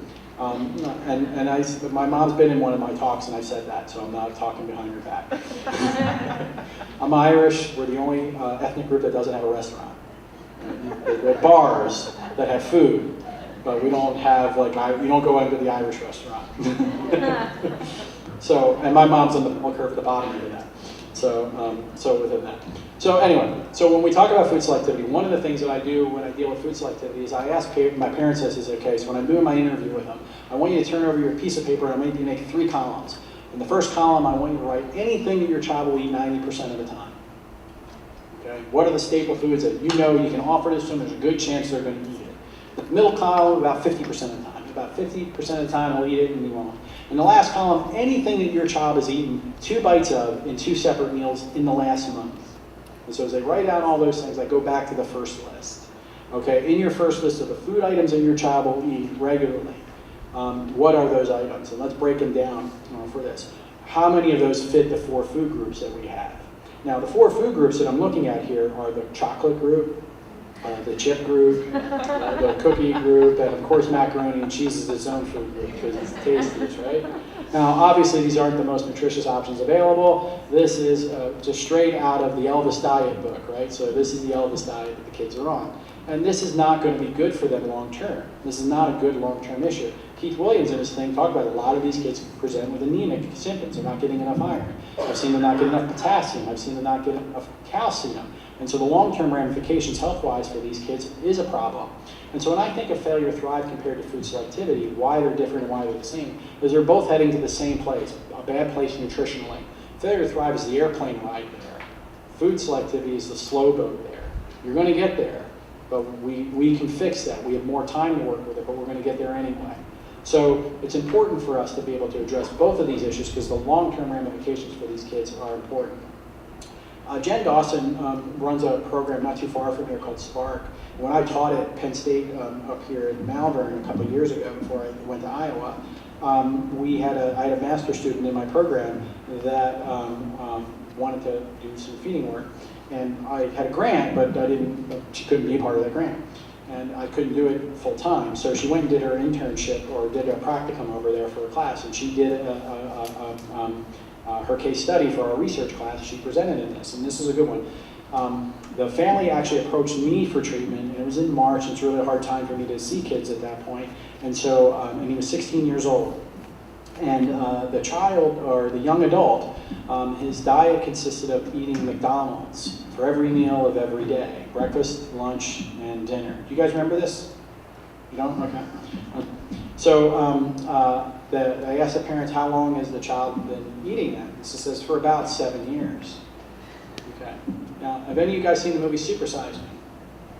Okay. So that real healthy guy went on the McDonald's only diet. 30 days, his cholesterol levels went through the roof, his sodium levels, very bad outcomes. Now again, 7 years of that.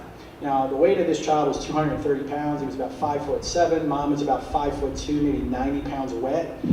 And he would get nose to her, give me my bleep McDonald's. And Mom would do it. The McDonald's was 4 doors away from their house. They could actually go into the McDonald's at breakfast and get a Big Mac and fries.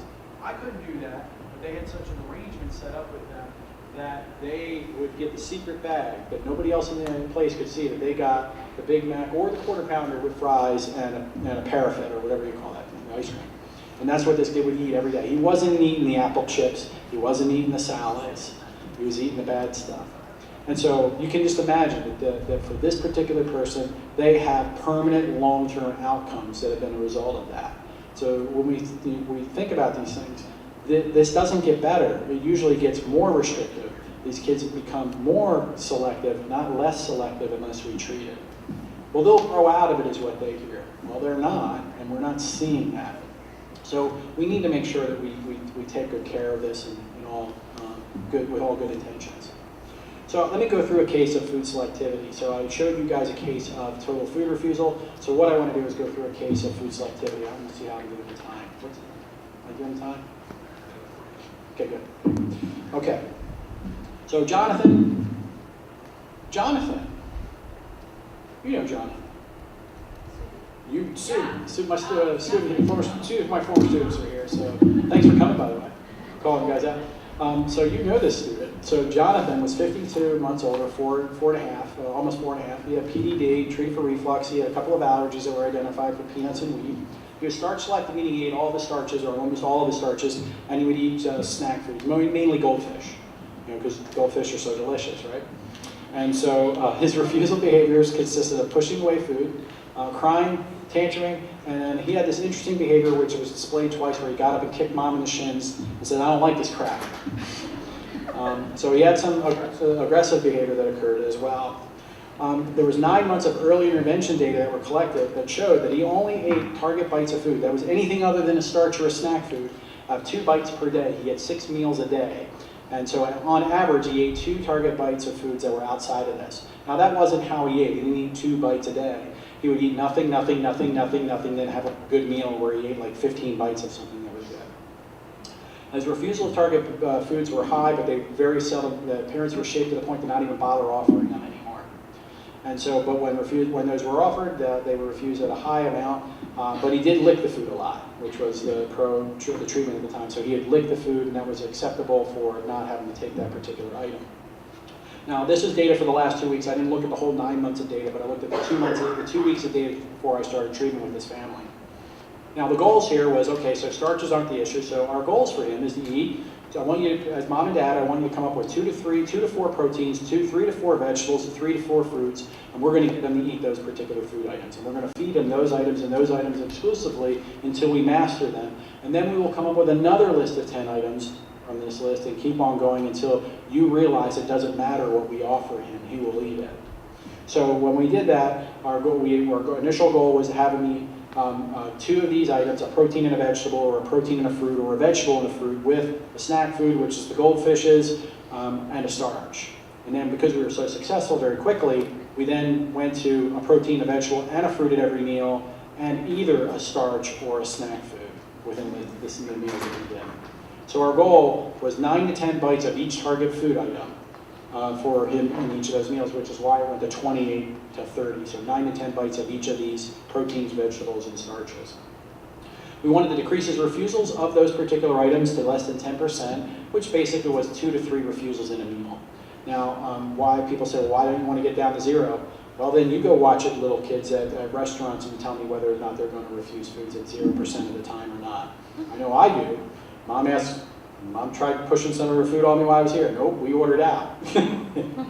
so you know, we're not going to do that. So problematic behaviors too. So he was engaged in some problematic behaviors. I don't know why, but my notes still say it. It was 20%. I never use that. It's 10% for every kid that I work with. And that's whining, crying, and tantruming, and aggression. I don't want to engage in those behaviors, but for whatever reason, this particular goal for this kid was 20%. We overshot that. It wasn't marginal. We wanted to then train his therapeutic support staff and his school staff. Parents pulled him from school to do this. So they stopped him from going to school. And the treatment recommendations in place were exactly a treatment recommendation that I brought up earlier as an example, which was prepare food, 4 food items per plate of 4 plates, and hopefully he'll eat one of those. That was the treatment strategy that was recommended to them. So here are his data. And don't you hate this? Parents just hate this first data point. So we go in there, I come to the family's house, they're super excited, you know, Sean's here, we're gonna look at the feeding issues, and darn it, what the heck, 23 bites of target food. Mom's like, he never does this. This happens like once a month, and it just happens to be the day you come here. So don't worry, it happens a lot, I've seen this before. We repeated that same meal, got nothing. And I believe the early intervention data, which was very similar to that. So then what I did is I made one modification. Mom basically put the food in front of the child and then said, go ahead and eat, and she played with her phone. So what I asked her in meals 3 and 4 is I want at least every 30 seconds you to bring a food item up to her mouth, up to his mouth. So and you don't have to make him eat it, just want to see what will happen. Will he take it or won't? Is this a lack of opportunity, or is it, you know, that he just doesn't, you're not even pushing the issue? So Mom did, she offered every 30 seconds each of the food items, and he never ate any of them. So then we started off with our treatment. And our treatment consisted of a straight up DRA. This kid's favorite thing ever was Bob the Builder. Loved Bob the Builder. Bob the Builder was this guy's, you know, drug. He could tell me what Lofty was doing in his sleep. All the stories, but I was done. So what we did is we eliminated Bob the Builder for any other time but meal time. Mom and Dad regretted telling me that Bob the Builder was his thing. And then I went back to how important of a goal is this to you? Number 1 goal. Okay, but you don't know what he's going to be like. I mean, he lives for this. I know exactly what I'm asking you. well, we're going to deal with, you're going to be coming over here to hang out with him when he's tantruming? No, I'm not. But we're not going to have Bob Builder other than this. Like, okay, well, you're here, and we'll do it. And so they did. And so this is the result of treatment of that. So what happened there is at the first meal, he took one bite, and then it starts to show a nice increasing trend. After 5 days of treatment, after the 5th day of starting with him, we'd achieved our goal of 18 to 20 bites across those food items for 3 consecutive meals. Now, it's actually 6 meals there, because he hadn't met the goals for the other 2 targets, the refusal behaviors and the problem behaviors. So that's why this graph continues on. So then we upped the ante to where we made it 3 target foods at every meal. And then so I was sharing with you guys the data, and so we went up to doing 3 food items, and then we met our goal for that. And so within 9 days of treatment, we were getting this kid to eat everything that was on his plate. Now, what's interesting, and it's not in the data, was that the DRA was as simple as this. Mom would have a video in front of him, and she would play it, and then after 30 seconds went by, she'd turn it off, and he'd have to take a bite of target food. Now, that's not what this guy did. He went right for the goldfish, and he's eating the goldfish. He's like, why am I getting my TV on? You gotta take a bite of the broccoli to get that. And then he's like, I ain't eating the broccoli. But then he'd take a bite of broccoli, get 30 seconds of it. Then he started to get it. And once he started to get what he had to do, he started to eat the food. Now, Mom was very rigid in the way that she did it. She would look at a timer for 30 seconds, and then she would reach over to go turn it off. And when she would do that, he'd scoop down and grab a bite of the target food and put it in his mouth before Mom could turn it off.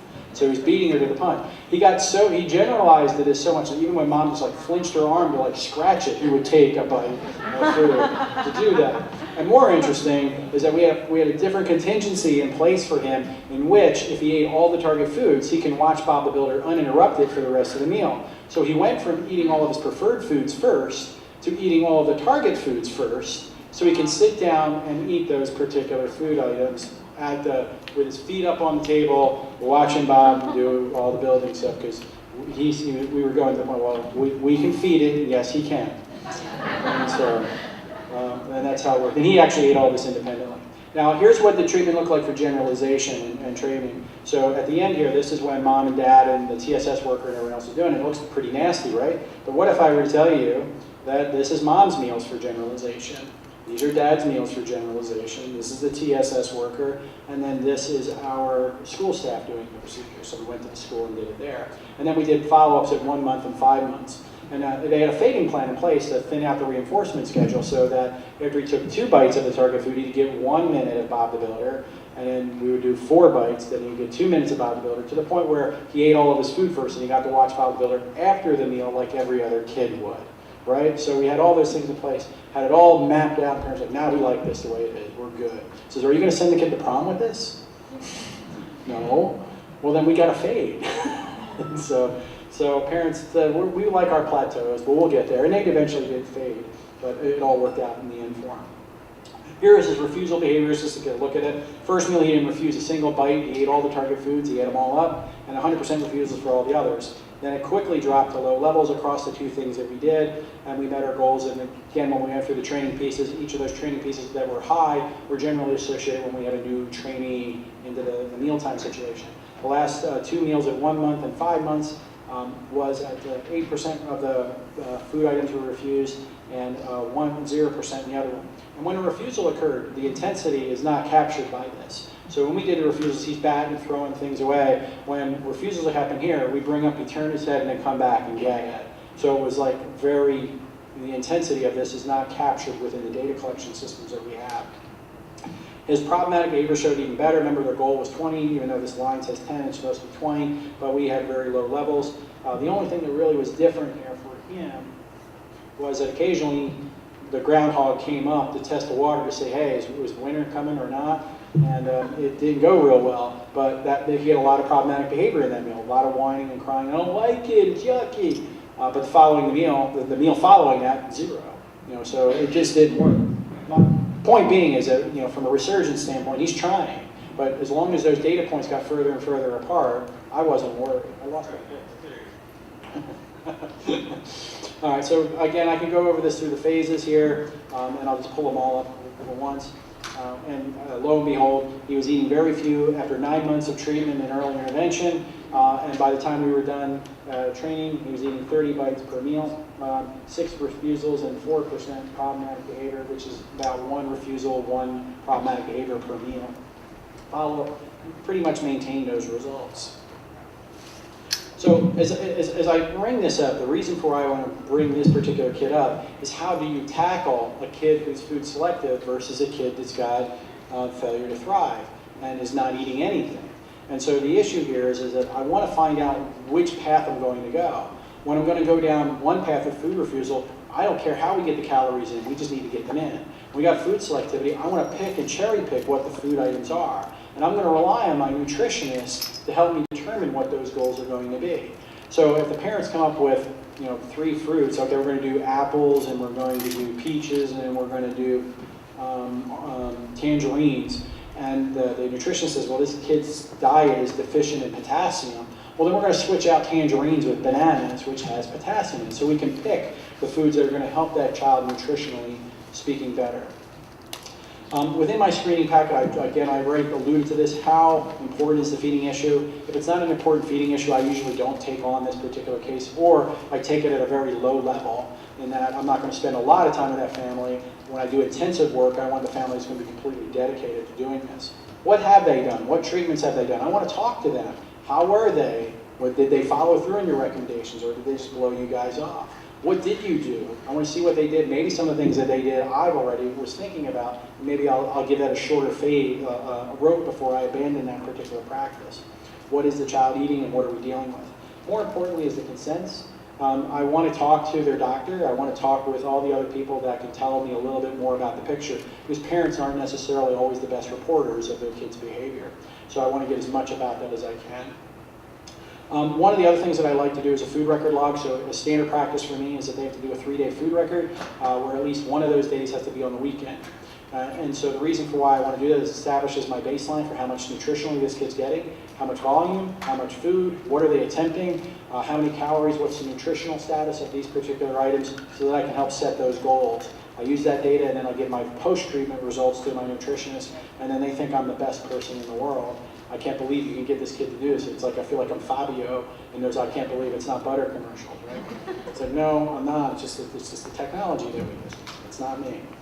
So, and the other part about that is that the parents won't even give me that information. What are the chances they're going to follow through on recommendations that I give them? And this is a very simple thing to do. So it helps me discern whether the seriousness of the nature for the family. I want to talk to the various people to get that green light. Just because the parents say, oh yeah, he had that test, he had that swallow study, it was just recently. And the doctor said, yeah, 2 years ago. That's not recently and for a kid who's 3 or 4 years old. So we need to make sure of that. I want to know, does the child have the muscular control to be able to do this? I want to know if the child can lateralize the food, move it from one side to the other. Can they move the food from the front to the back to induce a swallow? I don't have particular treatment procedures for that, but I want to know if the child has that skill or not. Again, the nutritionist is the number one person for me. They're going to help me set up my goals. If the child's eating 220 calories, what does this kid need to grow? What is the catch-up growth necessary for this kid? Or if it's nutritionally speaking, what is it specifically about that I can work on to help this kid achieve better nutritional goals for that kid? Now this is a lot of work, and none of it is reimbursable. Not one bit of it. So all this time that I talk with these folks, I'm not on the clock in any way. But it's helpful for me when I move forward for treatment, because I don't want to find out this stuff after the fact. And the last thing I want to do is start down a path of treatment that I shouldn't have done in the first place. So that's why I want to talk with these people. I need to make sure the kid can do this, that it's a motivational deficit, not necessarily a skill deficit. And I can even deal with minor skill deficits. I just need to know it's not major skill deficits moving forward. All right, so when I start, we need to define the behaviors of concern. I already talked a little bit about this. So when I ask the parents, what do you want for Buttercup to do here? And so the parents say, well, I want Buttercup to love eating food like I do. I'm like, well, I can't measure that. I can't tell you whether she loves eating. And I go into the example of when I was a kid and my parents paid me to take out the garbage on Mondays. I still never, to this day, have not loved taking out the garbage. I didn't become a janitorial engineer. I did take the money to go roller skating though. I like to go roller skating and overcome that. And to this day, I still get the trash out, even though my mom doesn't give me $5 to go roller skating because I don't want critters in my garage. So other reinforcers naturally took over for me. So likewise with the kids here that we're talking about, yeah, we would like them to like eating it. And so after they tell me what their goals are, I tell them what my goals are and see if they align. So your child is eating 4 bites per day. If I can get your child to eat 35 to 40 bites per meal 4 times a day, would that be acceptable to you? Oh yeah, sign me up. Okay, we're gonna reduce problematic behaviors down to 10%, all the other stuff. Yeah, I'm on. I wanna make sure that they're on base with this. And if we can't come to an agreement with that, when I do what I think is a great treatment, they said, you didn't do anything for me. And so I wanna make sure that what I'm doing is matching what their expectations are. And oftentimes I've had this stuff written up so that they were real clear for them. We also need to measure how long we're going to go. And so I like present levels of eating performance and stealing that from special education, PLEP.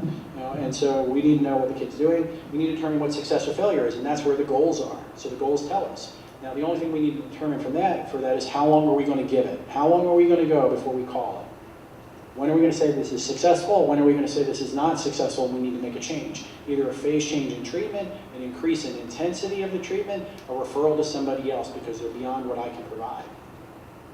So we base it off all of this, so setting up our timelines. So defining measures. So all the measures that we should be looking at. If we're dealing with failure to thrive, weight is the base level thing that we need to look at. How much is that's what the doctors are determining for getting or not getting the tube. And so when I bring this up, parents are like, weighing your kids 3 times a day. Don't even do that. At most, twice a week. Reasonably, once every other week. We're looking for long-term success of this, not short-term success. A diaper change could be a big difference for one of these kids. So that's fine. But the idea here again is that if we're trying to avoid the feeding tube, and this is oftentimes where I get a referral, is that if you don't see Sean Casey, if he doesn't help you, we're putting the tube in. I've got maximum motivation from the parent because they don't want to do that, and now we have a way to get there because they're interested in the weight. What is the range of weight that we need for this kid for you to avoid the tube? Calories consumed, we need to calculate that. We calculate those. We can do it. How many of you guys got Fitbits on, right? You guys all have stuff on. We have technology to be able to do this. We don't have to rely on other people to give us that information. We do need a nutritionist to tell us what the goal should be. We do need a nutritionist to tell us what the child is currently eating so that we can target foods that will help them with that. But one of the things that's important for this is that if we're getting enough food in, the child should be gaining weight. Now, that's not always the case. If we have an absorption problem, that might be picked up with this. Another thing we get is bad reporting. And I have a family that I work with in Pennsylvania, and my students who remember this. So she would feed her son. She had 8 kids, and this one was the 7th of the kids, and he had severe and profound disabilities. And she would feed him a jar of baby food. She didn't speak any English, or the translators were the 2 oldest daughters who were here all their life. And I said, how much of the baby food did the child eat? And Mom showed me them all. Now, Mom was what I call a wiper. So every time she fed him bite, he'd wipe off his face. And so the next day I brought back for the second day of baseline, I went and brought my scale. So we weighed all the food beforehand, we weighed the napkins, and then we said, Mom, how much did you eat? Oh, what's wrong with you? And then I put the napkins on there, and there was 2.5 ounces of food of the 6-ounce jar on the napkins, and she says, not all. Yeah, so we're reporting that he's eating more than he actually is. And so that was a good example of that. Okay, bites accepted. Now we're in the my realm. We can count how many bites of food that people do. When I do some trainings of this, particularly for people that aren't behavior analysts, when I show them videos of kids, they look at very different things. They're not looking at how many bites. I'll show them a video of a kid and say, how many bites did you eat? I don't know, I wasn't looking for that. And so it's important for us to make sure we're looking at the same types of things. More bites generally means more calories means better weight gain. Corollary behaviors, refusals, problematic behaviors, what's going on outside of the meal. Parents will say, if you get my kid to eat, I can deal with all the problem behavior. No, you can't. If this kid's screaming bloody murder for 3 days, well, you are abandoning that plan. You are not going to follow that plan for much longer, even though they say they will. But usually what we see is that those behaviors get better first. Problematic behaviors go away first, then we see the covariation between refusal behaviors. The refusal behaviors go down and bite acceptance goes up. So we set our goals. And so based off of our baseline data, we'll do that. And I'll talk a little bit about how I do that, but I use the baseline data to develop my treatment package. The main reasons for what I do with that is that when I do a treatment plan for a kid is always unique. I don't have a program. So what I'm doing is that when I'm watching parents do what they do, I want to know what they're doing that's right. And I want to embellish that. I want them to do more of that. I want to see what they're doing wrong and say, no, no, no, don't do that. And then what aren't they doing that I can add into the equation that can help? Because if they can use the natural treatment that they're already doing, then when I just add in a component or two, that's easier for them to do if I give them a whole different plan. It's completely different than the way they normally feed their kids. So they're the things that I want to look at when I go from that. So when we set up this as our nutritionist determines how long we should do meals. And so this becomes a math problem. So if the child eats 8 calories per bite on average, and the child has 4 meals per day, and the child needs 1,200 calories per day, that means 1,300, that means 4 meals in the 1,200 calories means 300 calories per meal. 8 calories per bite is about 30 bites. So we're going to target 30 bites. If they eat 2 bites per minute, that's about 15 minutes for each meal, on average, what we do. So I kind of do this reverse engineering piece to how we determine that. And then we want to put in a little wiggle room so that they can have a bad meal from time to time. So that's how we set that up. But I need to know what the goals are, and that's where the nutritionist piece comes in. So I've kept that point a lot. Okay, so I've already said all of this. Now another part of this that I haven't talked about is that some parents have different approaches to the way they treat their kids. So in some parents, they put a plate of food in front of the kid and you eat that. And other ones, well, you get up when everybody else is done. And so I try to stay with what the parents do.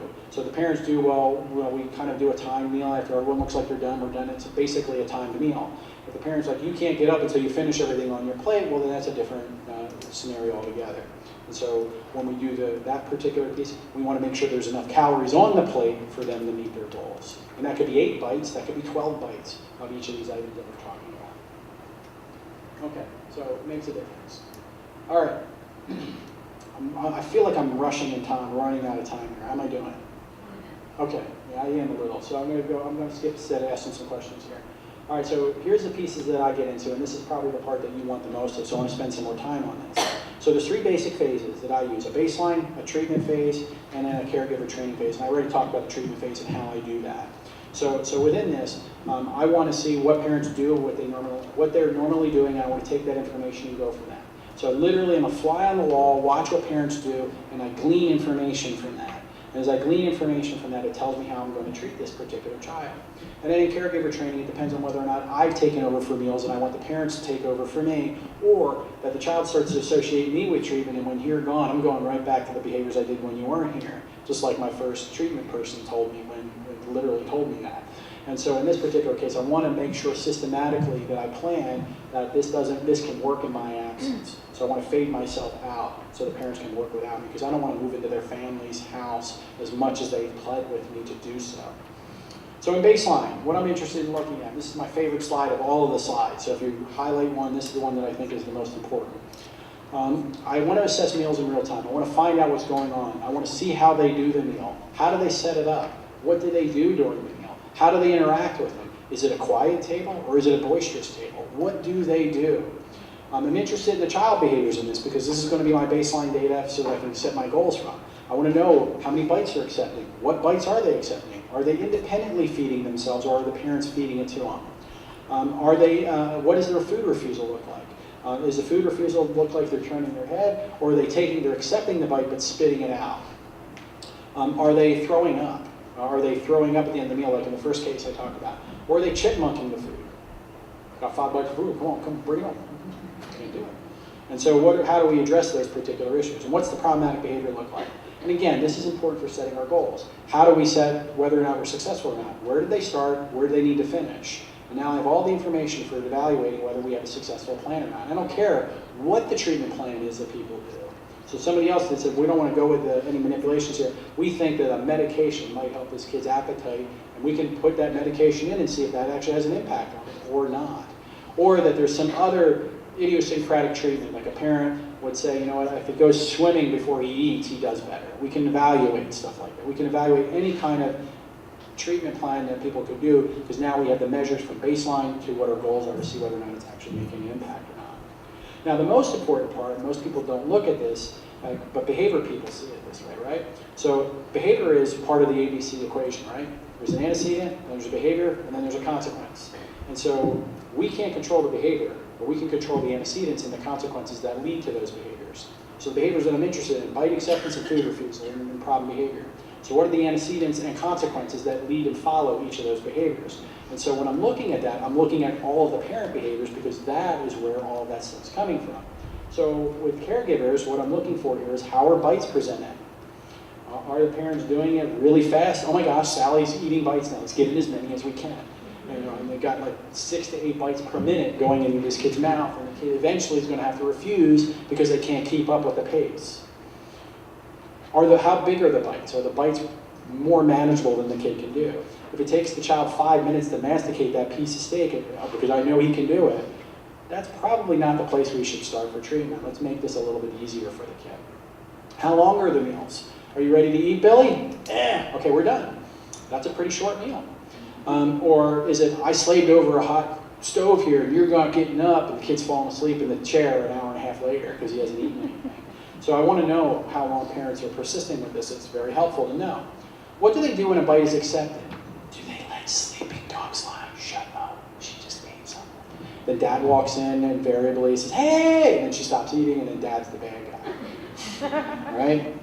Or are they, oh my gosh, you're the best kid ever. Good job. What are they doing? How are they responding when bite acceptance is occurring? What do they do when a refusal behavior occurs? Do they back off? Okay, you don't want this. Do they switch food items? Do they persist? Nothing makes me cringe more than when I hear a metal spoon clenching against kids' teeth as they're forcing the food into the kid's mouth. Do they change food items? Okay, you don't have to eat the broccoli. Here's some pudding. Okay, what are they doing? What is it that their responses are? And do they end the meal after a refusal behavior? I'm going to come back to that. Do they bargain with their kids? If you eat these 2 bites of peas, we're going to go to Disney World. And then what are the chances they're going to follow through on that, right? And even if they did, they got on the plane that day, it's still going to be 24 hours before they can get to the big magic kingdom. So no, I mean, that kid's not going to, that response-reinforced relationship is not going to be established really well. Do they threaten their kids? If you don't eat these 2 bites of peas, grandma's not coming over for your birthday and she's not going to love you anymore. No chance. You have no control over grandma's behavior, period.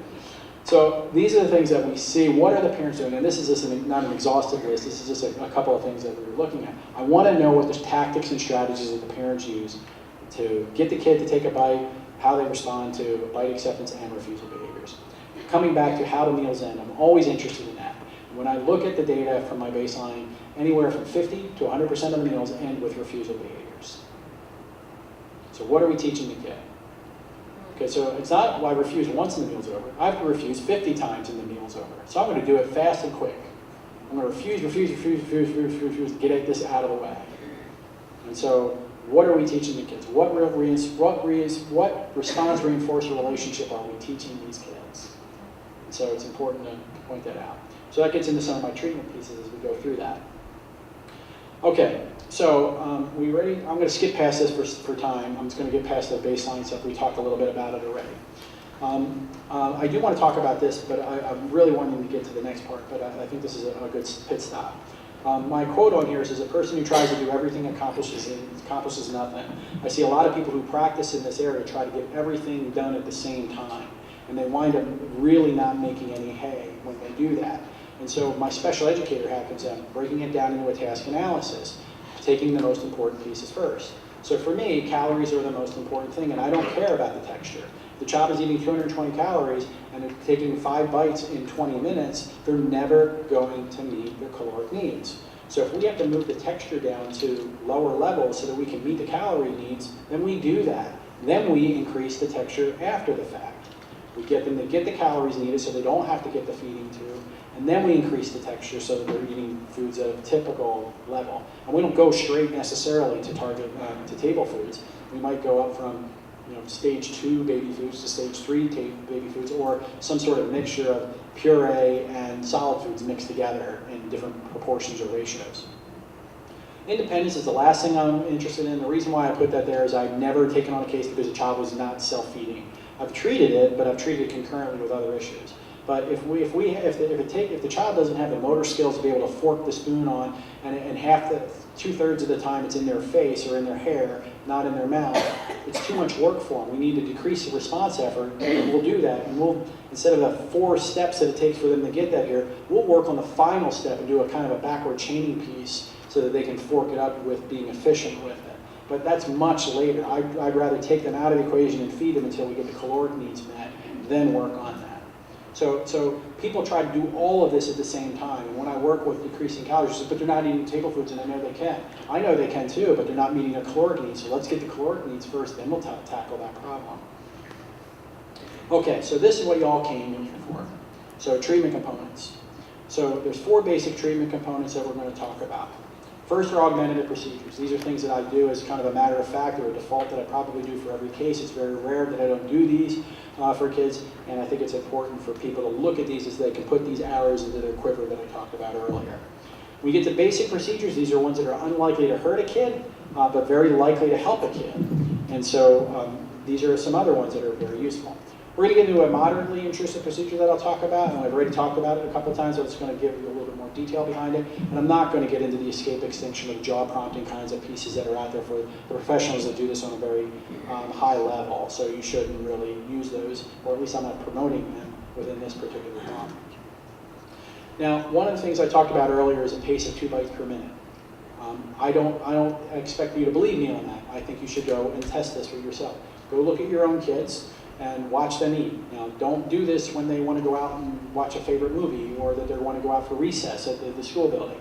Do this at a leisurely pace where there's nothing scheduled behind it, and watch how many bites, start the timer when they take their first bite, count how many bites they took, and then stop the timer when they're finished eating, and then you'll see it will fall within this range. So this is, there's no, Well, pureed, there's no chewing required, right? So you can go a little bit faster with that. But generally speaking, this is the terminal goal that I'm looking for. So yeah, solid foods, yeah, good question. So the question was, purees, you can do a lot faster, yeah. Now, how long do kids sit? Now, I'm going to be going out to dinner with people, and I'll eat for 90 minutes with them, but most of that's going to be conversation. It's not going to be the actual act of eating. So when we count up the amount of time that we eat, and we're not in a rush, it'll be between 60 and 90 minutes. I've had families that sit for 90 minutes with a kid to eat. And I tell them, no, 60 to 90 minutes entirely. What do I do with that extra time? I don't know, read a book, get a light, go for a walk. You know, I don't care, there's some Netflix on. Do something. You don't have to be sitting at a table, but they got to get the calories in. I know, but we'll work on that later. But the idea here is that when we're setting up our meals, we want to make it so that it fits into this range. So with Joey, we did 3 meals of 15 minutes. It's 45 minutes. I didn't think we were meeting the calories, and we were meeting the calories. But we did wind up adding another meal, another snack to it, just so we can have a buffer zone, because he didn't meet his calories and he did poorly in one meal. So we did do that, but there's a couple different combinations. Well, the one with six meals at 10 minutes is for those really small kids, that 10-month-old, that doesn't have a stomach that can handle that kind of volume. So we have to go with more meals, but smaller meals, so that we can get the volume in. Okay, adding a timer. I'm known as Mr. Timer. I would say that 70 to 90% of my treatments include a timer for feeding. And why? And the reason for it is there's twofold. The main reason that I do this is to eliminate the response reinforcer relationship between food refusal and meal cessation. That if 100% of my meals end when I refuse, I want to weaken that relationship as best as possible. So how can I do that? Well, one way I can do this is set a timer up, and the meal goes off when the time goes over. It doesn't matter what he's doing in the meal. So if we set the timer for 20 minutes or 15 minutes like we did with Joey, we sit there for 15 minutes whether he eats or he doesn't. And for some kids, where particularly the mom that I'm thinking of, where she gave in after about 1 minute and 15 seconds of refusal behaviors, well then, you know what? What do I do? He's refusing food. She's looking at the timer. I got to sit here for another 18 minutes and 45 seconds? Yep. And the reason is that he's learning that I can get out of this quicker, and so what we're going to do is we're going to make sure his behaviors to get out of here isn't working for him. And I don't care if he doesn't eat or not, he's going to have to at least learn how to sit that long anyway to meet his caloric needs. And maybe, just maybe, he'll eat while he's there because he's got nothing better to do. And we do see that. We do see an increase. We never achieve a goal for that manipulation, but we do get an increase in bite acceptance for that. Now, I say it's useful for two pieces here. One, it's useful for the caregiver, so they now have a line. Remember I told you with the first kid, parents thought, and the staff were like, you're the awesome guy, 20 minutes after an hour and 10 minutes? This is great. And so for folks, they know that they have an ending time for this. For the kid, they pick up on this within 2 meals. When this timer starts beeping, they know that's what's associated with it. They can be in the middle of refusing, and then deep, deep, deep, deep, deep, deep, deep, deep. They immediately stop because they know it's over. And so that's really cool. Now, it depends on the different treatment procedures we have, whether that's going to be accepted or not. But the bottom line is that kids get it really quickly. Now, the 2 objections that I get all the time for this particular recommendation is that my child stops eating he's not eating for the first 17 minutes of the meal. And now he's eating. The last 3 minutes. We got 6 bites in.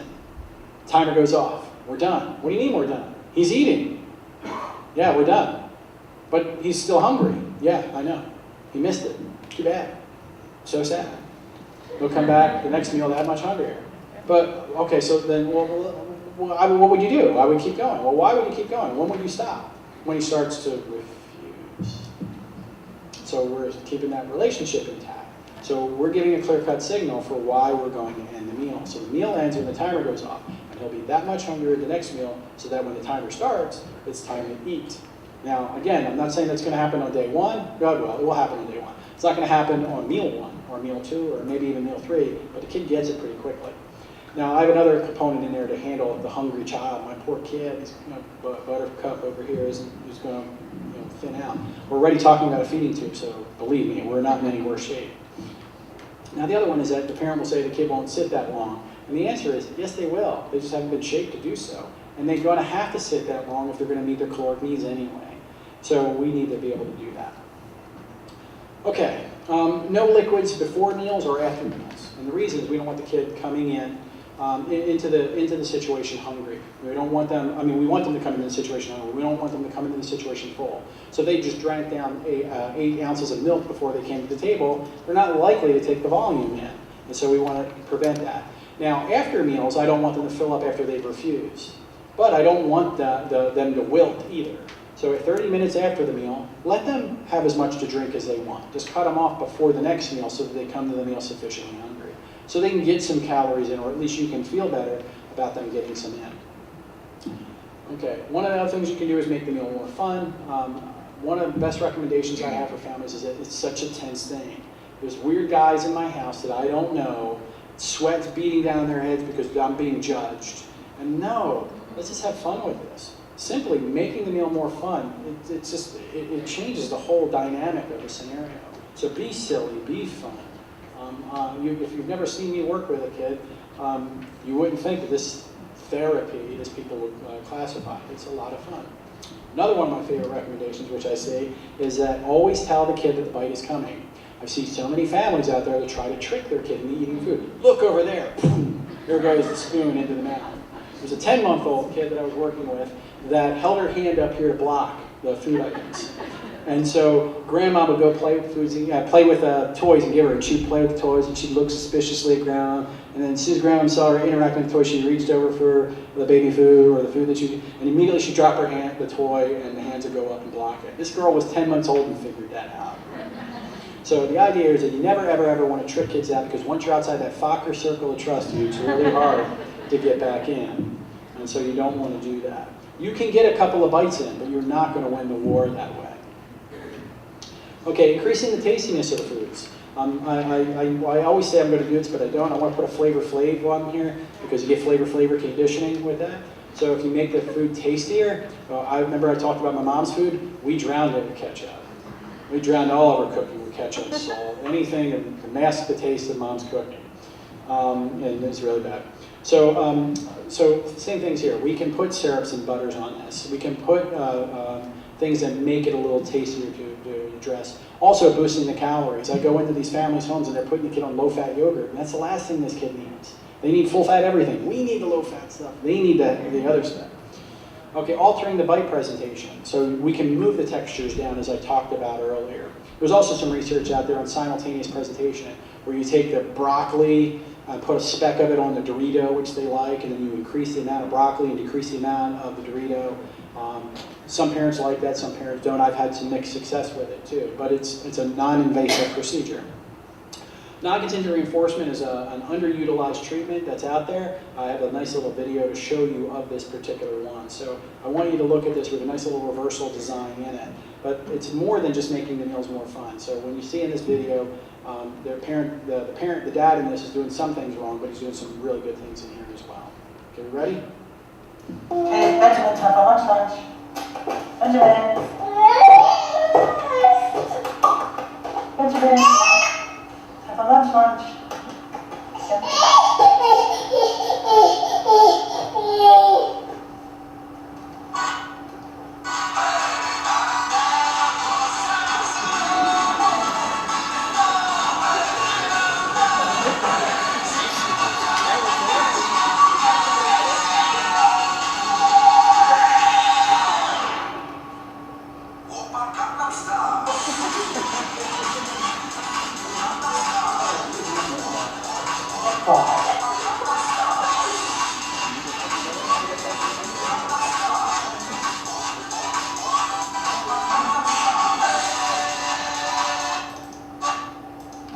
One more time. Run. Repeat. Benjamin, lunch time. Benjamin. He takes one bite. They're like, whoa, he wouldn't normally do that. Good boy, Benji. Benjamin, come.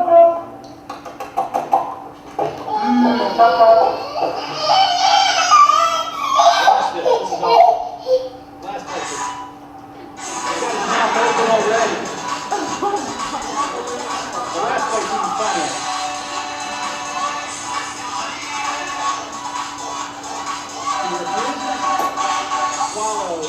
Swallows right because Dad's going too fast. So the green light was on and Dad's shoveling it in. And so again, making the meals more fun can have all the difference. Now I know half of you are going to go home and do this treatment with the next kid you run into, right?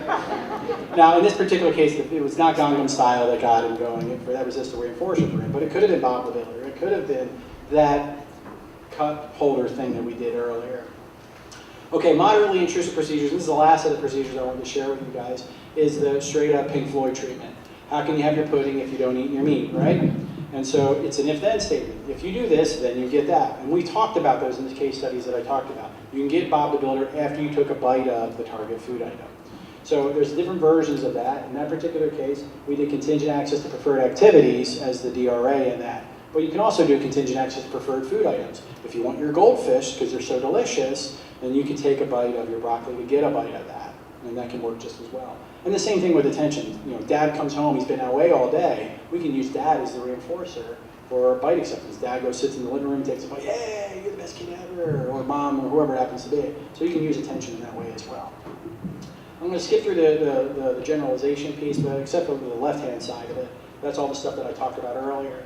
But again, fading the treatments is something that's normal. Like I said, I don't want kids to go to prom with this protocol. I want them to be able to get out of this with no treatment. Man, that soda was a bad idea. Getting to the point where they can do this with everybody. One of the other things about generalization that I haven't talked about on this is that I like the parents to train the second generation feeders. So I like to see them train the babysitter. And then I watch them train them, and they're much more rigid and mean than I am when I'm training them. No, you gotta do it this way. It's like, wow. Well, again, there's family dynamics and stuff at play and some of that stuff, so I guess it's a little different. So in the end, my goal is the child can eat anything and everything that's given to them, and that's really what the bottom line for treatment is. I'm going to skip past the bottom lines for treatment because I think I've talked about it. I know I'm running out of time here. So when I'm looking at things, how long do we go? And this is what I think I would tell parents. When parents come to me and ask me, what should we do? If they're going to try a treatment strategy I've never heard of or work with people I don't know, I say, give them 3 months. If they're not successful on the measures that we talked about, change. Now, they don't have to be successful when they met the goal. Are you on the trajectory? Are you going to meet the goal? And if you haven't met that goal within 6 months, I go back to the growth chart pictures and say, that's why we can't afford to stay in treatment. It's ineffective. We need to switch over to people that can do it. So one of the questions that came up when we were on break was about that. How do you increase your intensity? So when I work in early intervention, they only give me 1 meal every 2 weeks to work with a family. How can I get the impact that you had working every day? Well, I show the data and show that it's unsuccessful. 1 day a week isn't enough. 2 days a week isn't enough. Okay, well, every day of the week, is it enough? We keep on increasing the dosage until we get success, or we need to send them to people who have the ability to give that particular dosage. And so those are things that we really need to look at. Now, when I do my work intensively, this is the range of time that I've done. It's taken anywhere from less than a week to 7 weeks, with the average being 19.5 days of me working with them. So I've had outliers on both sides. When the kid was 42 days, the reason that went 42 days is the mom wanted to go from purees to solid foods. We met the goal at 17 days for purees. The calories were in, but they wanted all of the other goals met too, so that's why it went longer, but that's what it was. So where can you refer? These are my last 2 slides, I think. I'm over time, right? Okay, so thanks for bearing with me. I thought I had, I was saying I don't think I'm going to have enough time, right? Most early intervention programs don't have folks that have this behavioral background to it. And it's nothing wrong with that. There's a lot of other programs that are out there, and they have their limitations. And I have no problems with recommending families to go to those particular treatments. If I can't help them, somebody else can. And even though I have really good success rates, other programs don't have 0 success rates. So we should feel comfortable sending them to them, but make sure that we educate the parents on how long they should stay with the treatment, including with me. If I'm referring to the first person I talked about, I wouldn't refer them to them, but if it was somebody that I didn't know that was like that, I would say, well, just test it out, and if it doesn't work, go to somebody else. Do something different. Now, where can you find the research? You were involved in some of this, right? Right, so this is the biblical study that we use in our field to show where is the data on this. When people say, well, where's your research? This is the study that we pull out from William Sharp. He's testified in court on this, or at least in some hearings on this. And so he put together a study to look at this and have people like us to look at this. So you can go find this. You can find research everywhere. You can Google feeding disorders and find this. This study is easily found. There's other search engines, doesn't matter. But you can also find all kinds of things where you compare different treatment approaches. Kathleen Peterson or Kate Peterson, Adam Monroe Meyer came up with a study. But my point here is that you can use these search parameters and find all kinds of research. When I've gone to families' homes, I have like 3 6-inch binders full of research studies, and I have the parents flag which ones they want, and I photocopy those studies and give them to them. But it's really powerful when you go there and you have 3 tablet sizes of research supporting the work that you want to do. And they become much more confident listening to you because nobody else has been able to help them. And so I find that to be very helpful. So where can you go? So here are the places that are closest to you. And they're not the only places that are out there. Like Dr. Williams had said in the little clip I showed earlier, there's lots of behavior analysts that do this. Lots of people have trained at these programs and have gone on to develop their own programs. And they're good people. Jen Dawson being one of them. She came from the Kennedy Krieger Institute. I trained at the University of Iowa. Keith Williams has people that have come out and done that as well. I'm thinking of Angela Smith when she worked. Angela Smith worked here too for a period of time as well. So there are some people out there that really have got some good training in this area. So reach out to those people. And my advice for people that are brand new in this field and this is what they want to do, go find one and immerse yourself in doing this. Kind of like the very Yoda thing to this. Feeding, do or do not. Try, you're going to get crushed like a grape. So that's a Mr. Miyagi quote with a Yoda quote. So I pull a lot of my 80s references together from time to time. So I'm glad you're still awake with that. I wish I had more time for Q&A, but the issue here is that we have the technology to help these families. We have the ability to do this. I hope I've encouraged you to seek more information, to get more training, and to do more with this. We can do really good things for families. And more importantly, for the State Department, for my State Department hat, is you can save us a ton of money long term if you can treat these kids. So please, please do encourage you to do that. And I talked to Keith Williams about developing a course on it, but I will talk to him about that at some point, but not today. Thank you guys for your time. I appreciate you guys taking over.